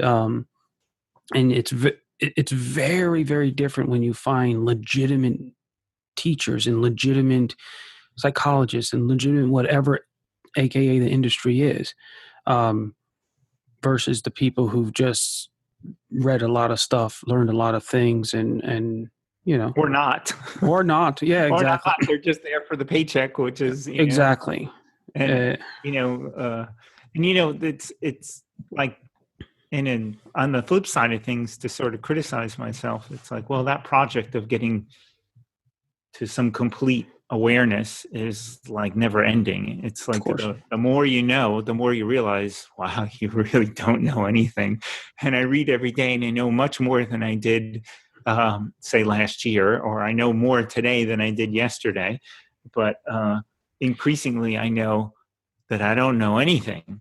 And so it's like, well, like it just sort of flips back and forth, because like in some way it's like, well, you sort of have to dive in anyhow and just start. And so maybe maybe sometime soon I'll start teaching, because I think what you do, it's a noble calling, and you're contributing value to the world in a positive way, and so it's a good thing. for anyone out there who's listening to this and you're trying to find what is your mission or your message or whatever, um, I'd encourage you on one idea, and this is something Dorian brought up before with the uh, Carl Jung. If you're trying to find the message or trying to find the purpose or trying to find the function or the ideal, um, you'll never find it. Period. Because Carl Jung says the idea finds you. And what's the reason why I was asking you, Dorian, about the 12 to 15 years old is because ultimately you'll come to a place where you're looking in a mirror and you'll realize, oh, it's been there for 30 years. Like, it's not something that, 50 years on the earth, it's already there. It's already in you. And it's nothing outside of you. And ultimately, I was in a conversation yesterday with a guy out of Ireland, and we were talking about how art ultimately is a self-portrait, you know. And I made a statement where the artist, when you really start producing incredible art, um, it's when you finally come to a place when you accept yourself and you actually love it. You love that version of yourself.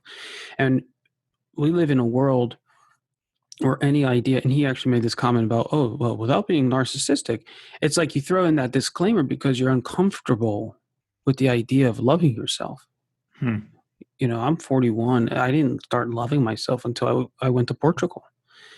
And at the end of that experience, I was like, if I stepped outside of myself and I saw how I handled the crises and all the stuff that was going on around me, I would have thought, wow, that's a really impressive, incredible human being.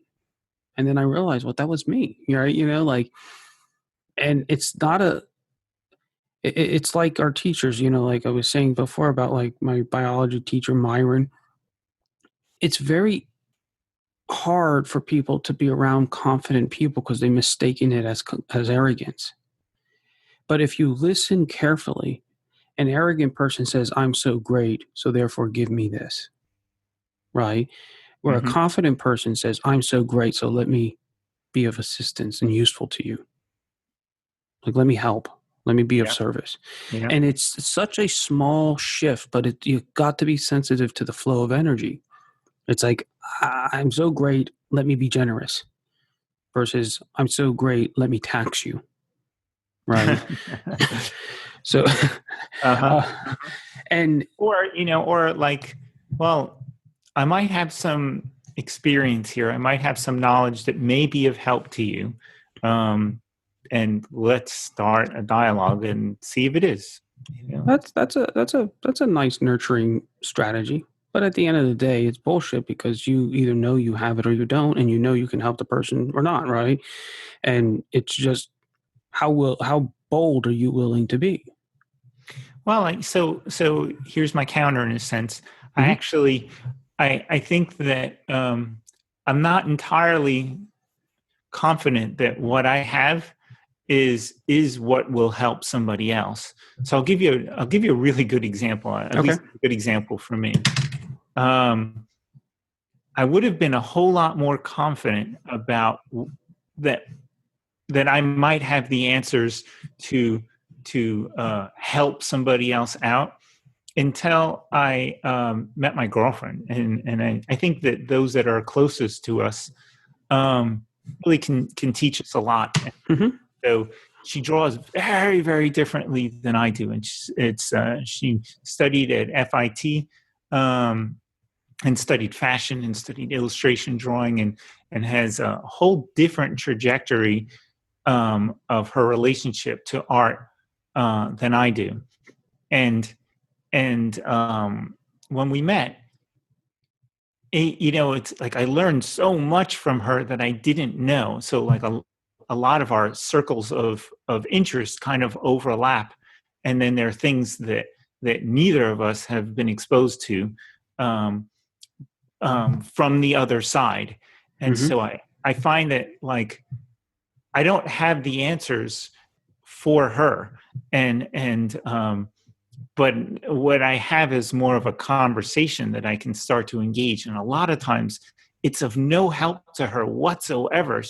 And she'll often come out and say, that's like, that's not exactly what I'm looking for. And vice versa. Mm-hmm.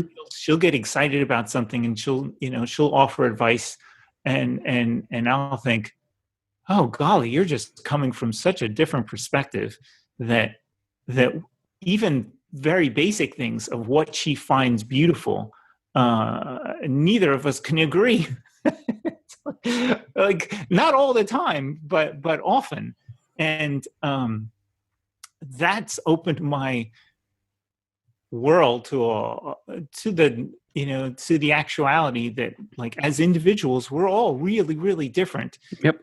and trying to get in touch with that sort of sense of life and create an atmosphere for someone else to flourish is probably more in alignment with what I'm trying to do than give somebody the answers. I sort of just have a conversation and say, well, this is what I learned. This is what I think works for me. And the last thing you want to do is copy me. But, Mm-hmm.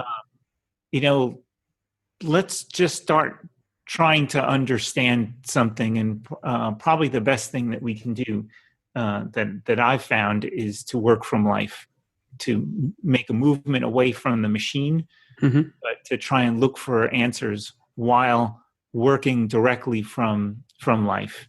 Then, dude, like that's it. You know, when I was saying the bullshit, I meant the bullshit in Yeah. all of the words of maybe, hopefully, Uh-huh. that's the bullshit. The truth Yeah. is your approach, which is stoic and very Greek and spot on and actually highly effective, is through questions and conversation. And then you lead the person through um, a form of thinking that allows them to discover the answers for themselves, which is, and it's relevant to them. So, um, I agree with you. It's not about giving the person the answers because it's not their answer. They have to discover it for themselves. But being a guide and helping facilitate that dialogue, that internal dialogue, by being an external, tangible voice of it, um, is brilliant. And I think your approach to it is extremely healthy, and not and in separating your ego, because that's a big issue, right? Yeah. Like, oh, I have to be the one who has the glory for telling her that this is what she did, and it's like, if you care about the person, then it's a privilege and an honor to help lead or guide or even just spark that conversation, right? Yeah. Yeah. Yeah. Uh-huh. And Yeah. that's, yeah, man. When you were saying that also, um, I was gonna say, well, the other part is that she's just a woman and she doesn't want you to tell her how to fix or solve anything. She just wants you to hear her, right? So, uh, and it kind of made me think about a pencil and a piece of paper, which I've never thought about life this way before. But the pencil is crying out for something to make marks on it, and the paper is crying out, make marks on me, and the pencil is crying out, I want something I can mark. And together, it's neither. Once the paper is marked, someone could say the paper is ruined because it's no longer the paper alone, right? Uh-huh. And so there's an additive nature. You're adding something to that paper. But for the pencil, there's a sacrifice as well. I mean, the paper sacrifices its identity, its soloness, right? Because now it's bound to something. The pencil sacrifices because now it's giving up part of itself, right? Slowly, the Yeah. paper dies. I mean, Yeah. the pencil dies, and it really never dies. It just transfers. It Sure. leaves the lead leaves its wooden coffin, right? Its holder, and now is free of and bound to something else. And in that, there's this third thing that's quote unquote created, and uh, Oh, yeah. it's the we, it's the us, it's neither the Yeah. paper or the That's the pencil, relationship, and right? that's the That's relationship. yeah, yeah. It's the process of all relationships like that. We cross pollinate our ideas. Yep. How And wonderful. yeah, when you were studying with Myron, you learned about the rectangles and stuff, and I do this video, which is it's the same exact concept, and I say if there's one single point on a piece of paper, it has the right, the privilege, and the authority to extend itself in any direction it wants, right? But if you take that point and you take another point and you declare that these 2 points are in relationship to each other, well, then there's a line that's drawn to them. And now they're bound. They don't have the right anymore to go in any direction. And when you have those 2 points and you put an notional space around those 2 points, now you have a rectangle with a diagonal along the center. And that rectangle has 2 other points, and then you draw those lines, and now you have, let's say, a sinister diagonal that goes across, creating a point in the middle, right?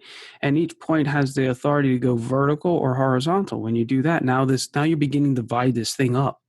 And within the relationship of those 2 points, like if you have a point and the relationship is up higher, and closer, it creates a rectangle that's very different than one that's lower and further away, which is this long horizontal rectangle.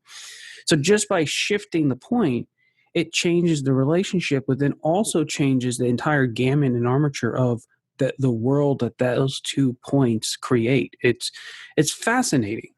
And with inside of there are certain, it gives you a set of lines, we call them 8 lines, a gamut, that then you can compose your entire composition out so that it harmonizes, resonates, and is one with ultimately the relationship that started with 2 points.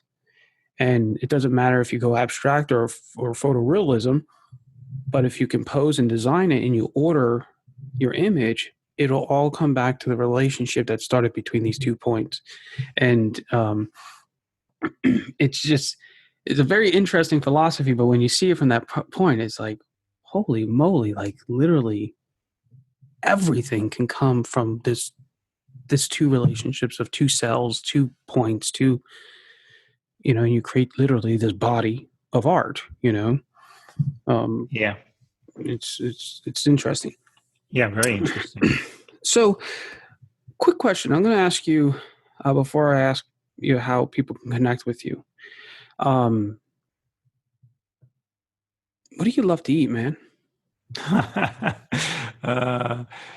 It's predominantly, I would say it's predominantly vegetables. Well, it's mostly like a vegan type of diet. But I'll have a little bit of fish. It's usually organic and wild caught and that kind of thing. Do you catch your own fish? Excuse me? Do you catch your own fish?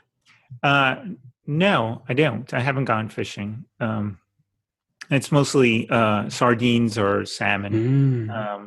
But it's mostly vegetables. Mostly we just cook different vegetable dishes. So what's one of your favorite vegetables that you just love to snack on if you could? Oh, a favorite vegetable. Or favorite with maybe top 3.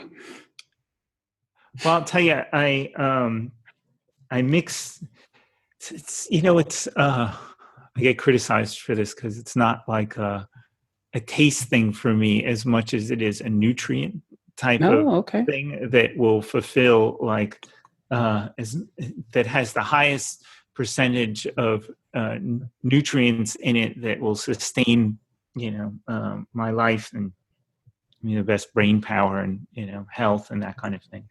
So with that in mind, I kind of mix a whole lot of things together in the morning to start my day, and it's not like cereal or just oatmeal. Do you make a smoothie?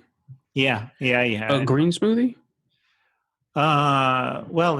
So I have like broccoli and spinach and kale and some fruit in there, berries and bananas and apples and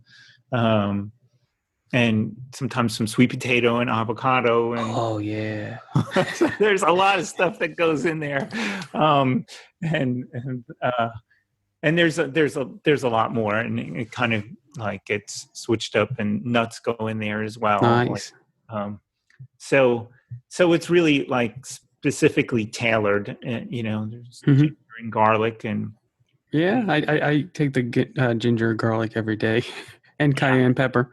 Yeah, I mean these things like it's intentional. Yeah. For health, and for the clarity of mind, and so it's not, and it's to try and get as many nutrients as I can from food as opposed to like vitamins. So indeed. Yeah. Do you freeze your bananas? I don't. We consume so much of them, the two of us, that there's no chance to freeze them. Okay. Go right through them. Because when I make my smoothies, I used to put the ice in there, right? And I found that what I do is I buy a whole bunch of bananas. Yeah. I actually stopped using bananas, but because I just wanted to go green, like with the green, so I would use the avocados. But when I used to do the bananas, I would buy a whole bunch of them and I break each banana into 3 pieces, just boom, boom, boom, boom, boom, boom. And it was kind of nice because in one setting, you just get rid of all those peels and throw them out. and then you had no garbage, right? So then, and then I would put them in a big dish, put them in a freezer. And what I found is if I took 2 or 3 of them, basically a banana, and threw it frozen in there, I would not have to put any ice. And because they were frozen and they would cool down the drink, but they would add like a smoothiness to it, Mm-hmm. right? Where the ice oftentimes becomes it's a smoothie, but it almost becomes like a slushy feel versus like a milkshake feel, like kind of experience. Yeah. And so it just added this nice creamy texture to it, which I enjoy. Um, and then when I used to make sweet potatoes, I'd cook them for about 2.5 hours, 2 hours and 40 minutes. And around that 2.5 hour mark, it would break the sweet potato when you break it, and it would just fill the house with the sweetness. So it's just incredible. And then when I had that, I would then roll them. I would smash it up and roll them into little balls, and I would freeze them. So I would then take a little frozen sweet potato ball and throw it in my smoothie, and oh my gosh, it was incredible. Sweet potatoes are delicious. Yeah. Oh my Sweet goodness. potatoes are delicious. Yeah. Yeah. Yeah. And I like them because I I have to be very careful with my blood sugar, diabetes running in the family and things like that. But what I found was at one time, if I had in the morning just a cup of like say hot chocolate, but like really high end hot chocolate, um, and a sweet potato, I would have absolutely no sugar cravings throughout the day. And I wouldn't, and for the longest time, I used to always fall asleep like in the middle of the daytime. I just get like Mm-hmm. super tired. Mm-hmm. But if I have a sweet potato in the morning, like that doesn't exist anymore.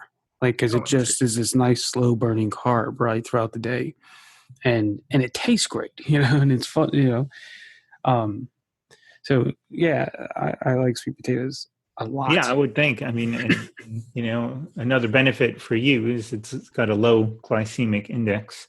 So, Yeah, good things. so that's cool, man.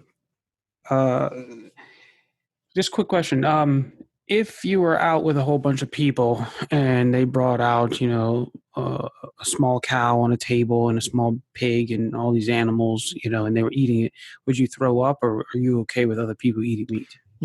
I'm totally okay with other people eating meat, and people do what they're going to do. And I'm just, like I said earlier, I'm just trying to fix myself. Cool.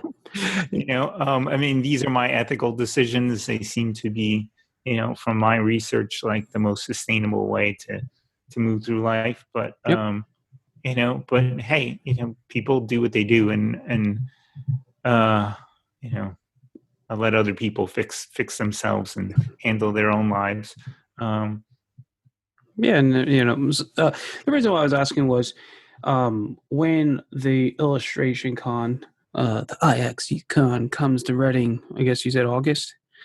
Yeah. Um, I one of my dreams, and it's the reason why I started the podcast, was having artists together at a long table, sharing a meal, having great conversations. Uh-huh. Uh-huh. And so I'm having this fantasy right now of somehow figuring out how to actually make that physical, not just in a podcast, digital, but actually physical. And I'm going to be doing a podcast with Chris, and he suggests I do one with you. And he gave me a list of a whole bunch of other guys, but he was the one who told me about the IX con over there. But if we're all going to be in the same city, then I'd love to maybe afterwards, have dinner or do something, together. Oh, sure.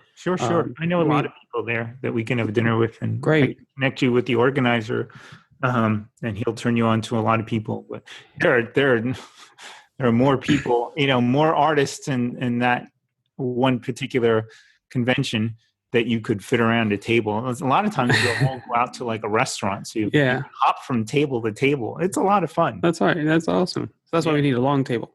Um, there.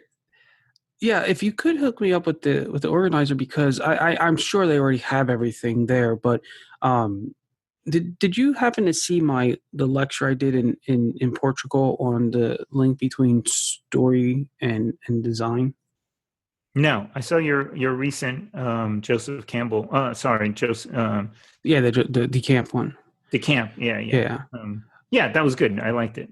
But I didn't see the other. So Okay, I do like a lecture. I've done it. I did it actually at the studio of Continanti. How you say it? in Caminati. In Conti, yes, there. Um, in Philly, and I did it down in Atlanta, in Portugal. Actually, I did it in Reading.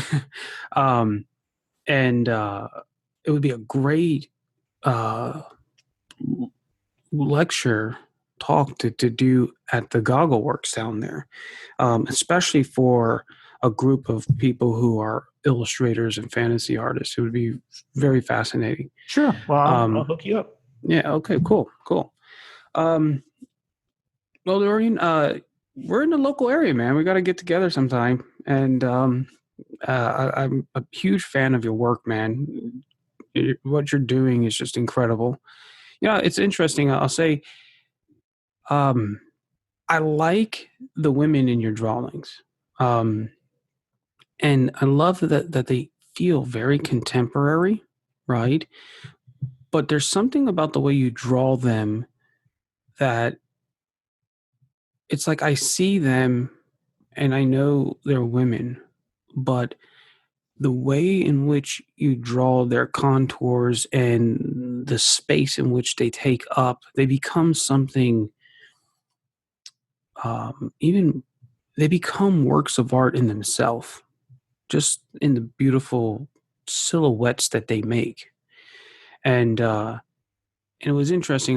There was one where the one girl was she was like wearing red panties or something, and she was like, I don't know, picking up shoes or something, but like just the form in which she made, there was like no gutters in there. There was just the shape was just this beautiful little shape, um, in the midst of, I think it was a big closet or something that she was in.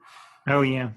And then I loved that, and I don't know if you studied the Fletcher color system with Myron or not. No. Okay, that's something you probably want to look into. But using, I think it was like that orangey red color, became like this beautiful soloist in this orchestra of these beautiful blues and purples, and it was just a beautiful orchestration of values, of color, shapes, and I was like, ooh, this is going to be incredible. And so I looked through your paintings, and then when I went to your drawings, I was like, whoa. I felt like I was in front of a rock star. Oh my gosh. Oh, I'm a thanks. Dorian groupie. Thanks so much. It was. Thanks. Yeah, yeah. Like the femininity, like respect for femininity um, is a large part of what I'm trying to explore, like with my artwork. And and without doubt, right? Like, so Yeah. there's being a male, there's a mystery and an appreciation for like the feminine and the mother and that kind of thing, and fashion and everything that Mm-hmm. is a part of that, that's just a mystery to me, right? Because that's not what I am. But it's like it's so intensely alluring, biologically, that just And psychologically too. yeah, yeah, yeah. And every word you just used is exactly what I was feeling in your work. When you first started, the respect of women, like that's the crazy thing. Some of the women are nudes. Most of them seem to be, half dressed, panties, whatever. But there is nothing disrespectful about it. Like, there's no strange connotation in that. And like the, the environment, the mood, it's all respectful. It's actually, you feel like you're trying to understand this unicorn, right? And that's part of the magic and the mystery, like, that I'm feeling when I'm looking at your work. I'm like, yeah, it's real. I mean, I see her. I mean, everything is there, is observed properly, but there's something almost mystical or magical, or like it's right on the cusp of like this fantasy. But nothing sexual or anything like that. Not that that's bad, but but it's not that. It's. But when you said the word respect, it's like it's a very much like honoring a modern woman in a modern time, but with almost like a chivalry in a sense. Oh, It, thank it you so much. Yeah, yeah, it's that's, nice. those are all sentiments that I'm trying to impose on. I mean, it's just the filter through which I see the world. So Yeah, so it's not an artificial thing, and at the same time, like as a male, like just like I said, biologically, they're the female is so like intensely alluring and attractive, and um, so just trying to balance all of that. And yeah. Carl Jung's aspect of the anima, um, and trying to. I'm sorry, I always have to laugh at that. My brother always talks about the anima, and I'm like, what? You got to poop? What? I was like in my mind, like, anima? What? Oh, anima. That's funny. The anima. Uh-huh. Anima. Okay. Yeah. Interesting. Um, Yeah, that's um. Yeah, it's funny. Donna said you got to talk to Dorian. He's like you. He's like this. He's a romantic, right? uh-huh. And when I was younger, I used to hate that because I always equated like being a romantic as being like some type of sleazy sexual predator kind of guy, like. Oh, interesting. Uh-huh. And I remember being in high school saying to my art teacher, "I'm a realist," and she laughed at me. She's like, "You're not a realist, right?" I'm like, "What?" And it took me years before I understood what she meant. And I used to look at a Rockwell and say he's a realist, right? Because he could draw real, right? Yeah. And like he was not a realist. His whole existence was built on this fantasy, this romantic idea of what. And he would say, "I don't draw life as it is, aka realism. I draw it as it ought to be." Mm-hmm. And Mm-hmm. we're trying to push through. And um, I had one of my first students who knew Myron, studied with Myron, knew his stuff. She said, it's weird. She's like, he was like the Freud and you're like the Carl Jung. And I didn't get that for a while. And what I realized was like Myron taught these fundamentals, and that was what he was doing. He was teaching the how to do this and what to do. But you never really got, unless you were in private study with him and you knew how to ask the right questions, you never got the why things existed, why they, or who. Like you never got that aspect. You never got the story part of it. And I think being an illustrator, having that affinity for illustration, that was foundational. Where the fine artist is, may struggle with that a little bit, but the idea of telling a story, communicating an idea, and then using your visuals to convey that, not necessarily having to do it in a narrative format.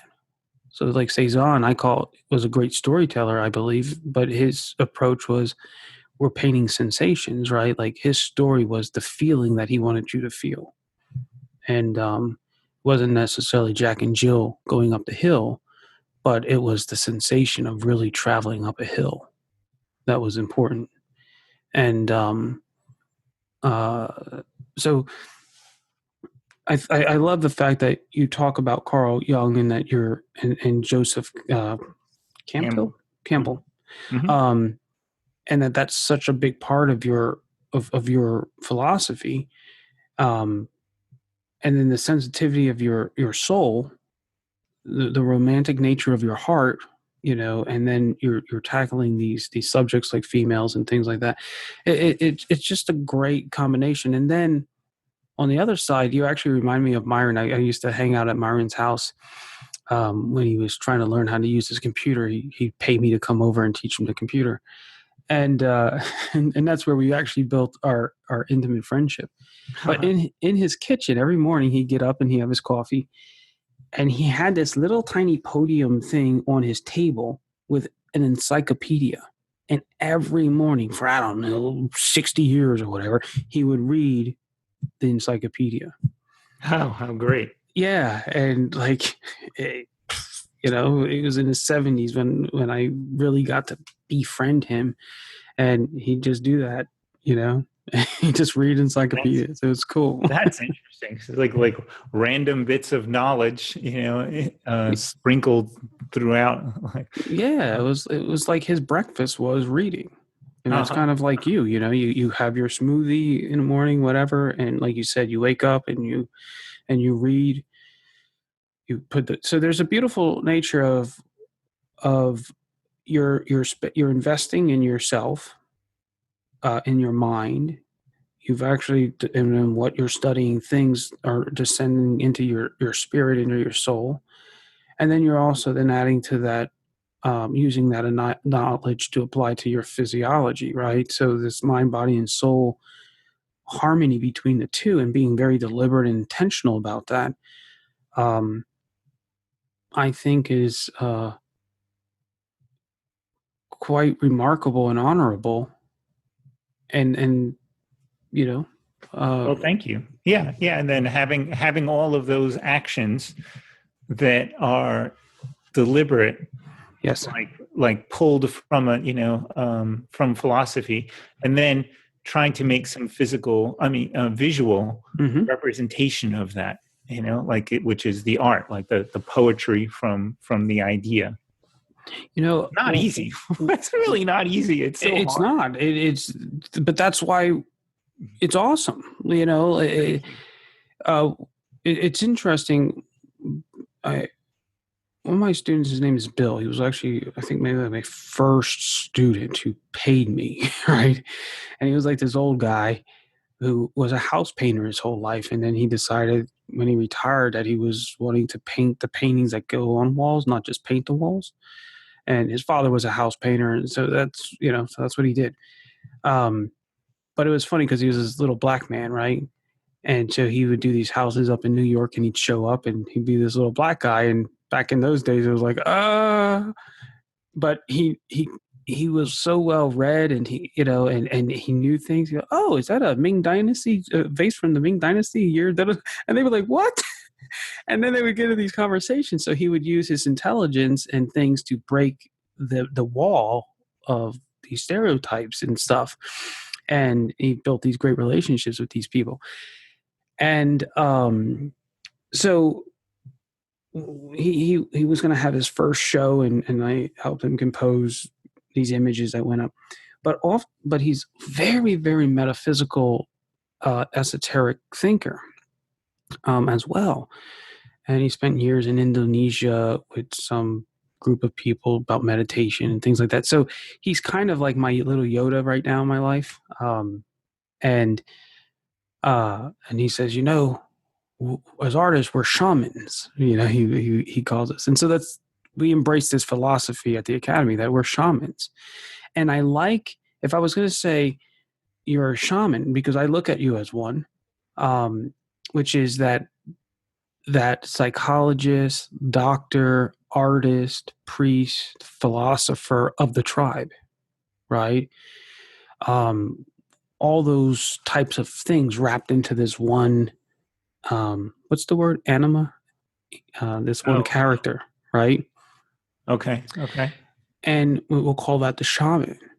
And his function in this tribe is to help people connect to their past, to have optimism of the future. You want a baby? Well, here, go kill something, bring me some meat. In your case, go gather a lot of vegetables and bring me them. And in exchange for your time, I'm going to go ahead and craft this thing that's going to inspire and trigger faith and optimism and hope and things like that, right? Um, and I like the fact that your tribe, if you were the shaman of a tribe, it would be a health and fitness conscious tribe, and that's just a very interesting perspective for artists to ask yourself, what if you were the shaman? What would your tribe be? And then That's go make art interesting. for those people. Yeah. Yeah. Very interesting. Well, I'm going to write that one down and focus on that. That was good. Um, Dorian, you're freaking awesome, and I thank you for your time. Thank You you. may officially be the longest podcast that I've done so far, All right. but it was totally awesome, and I know anyone who's listening to this is smiling. So keep your Oh, smile. good. Oh, thank you. If anybody's made it this far, my goodness, thank you so much.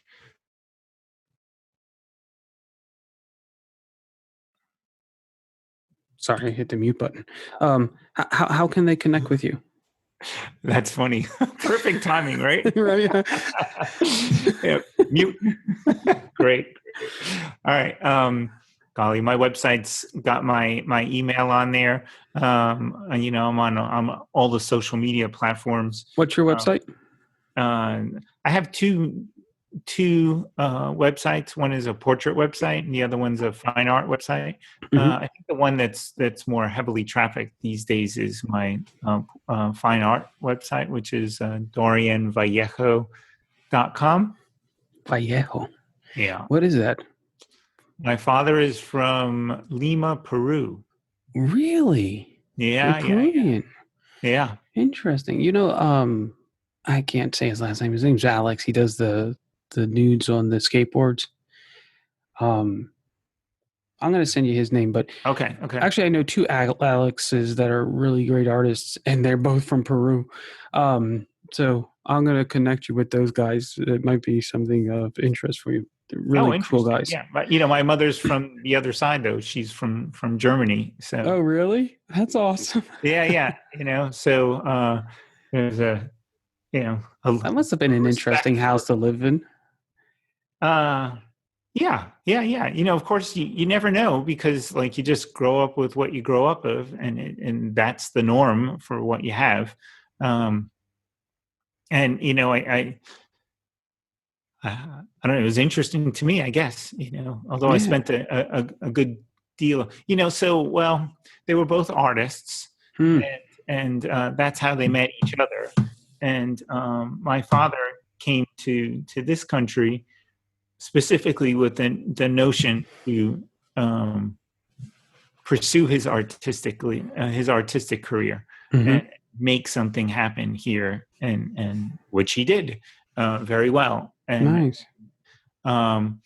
So I think that household and having art, being surrounded by art at an early age, yeah, for sure, that was very, very interesting.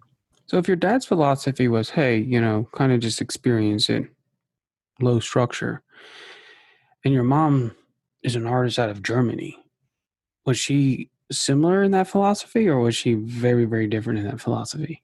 No, she was also, so her father was a sociology professor, but an extremely important person, like in regard to World War II and the history and prosecution of Hitler and the war crimes and the Nuremberg trials. And wow, it's like such an important professor. And to the end of his days, people visited him and came to ask him questions and interview him. And so I think she kind of rebelled against that. And although she's highly educated, she didn't impose any of that, like on me, any of that structure. So both of them like really never really imposed any kind of structure, which is very, very funny, because that's the thing that appeals to me very much is structure. They just were really hands off, very much. Didn't even look over homework or ask me what I was learning. They just put food on the table. And yet you came out as someone who seems to love studying, and there, and then want the structure. Maybe there was a method to their madness. Because Maybe, and sometimes, I don't know. I really just don't know. I just, sometimes I think it's random luck. I mean, that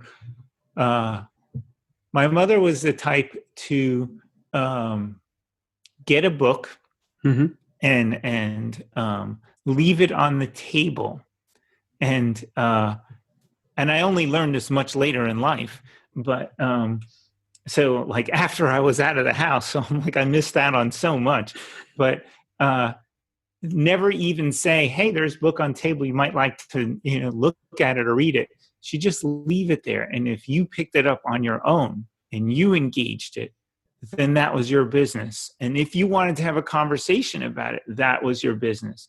But other than that, the book would be there for a little bit and then it'd be gone. So there's all this stuff that I'm sure I missed out on. But with that in mind, like as a teenager, she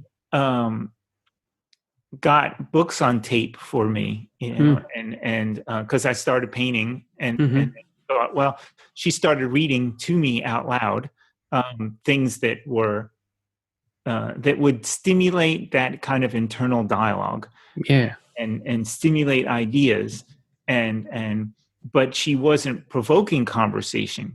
She would just like plant the seeds, and that would be it. If I started talking about them, then I did, and if I didn't, she wouldn't push it. She would take me to some kind of lectures, and or take me to a play. But if I didn't talk about it, she didn't bring it up. And like now, it's like part of probably the reason I push as hard as I do to teach myself is because I feel like, oh my God, I have to make up for so much lost time. And there's a whole world of things that I wish that like I had engaged in dialogue about, and I'm just disappointed in myself, not her or my father, just myself for not like being more aware. In any case, that early introduction to literature and lectures stimulated my love for books on tape, and by accident I came across. I was at in the library one day, in my early 30s, and was just asking the librarian for something to read and listen to, and she said, you might enjoy this book. And it was The Fountainhead by Ayn Rand. And that changed my whole life. That did it. Right. That's awesome. That instantly changed everything. Wow. Awesome. Awesome. Yeah. That just opened. I mean, there were early seeds, but that was like an explosion going off. I love that, man. I love it. Yeah. Well, you're going to have, I'm going to say ciao, and we'll continue this conversation another time. I want to hear your ideas about the Fountainhead. I will write you. I'll write to Patrick and hook the two of you guys up, and then we'll get together. Cool. Excellent, man. If nothing else, we'll see each other at LuxCon. Yep. Okay. In just 30 days, the Core 80 experience teaches you to decode the intentional design underneath great masterpieces. Through video lessons, assignments, and feedback, you learn to recognize the underlying structures like thrust maps, echoes, and gamuts that give master compositions substance and gravitas. Knowing how master artists and illustrators compose their artwork unlocks your ability to give your artwork more meaning and energy. Enroll today and get a 7-day no-hassle money-back guarantee at core80.com.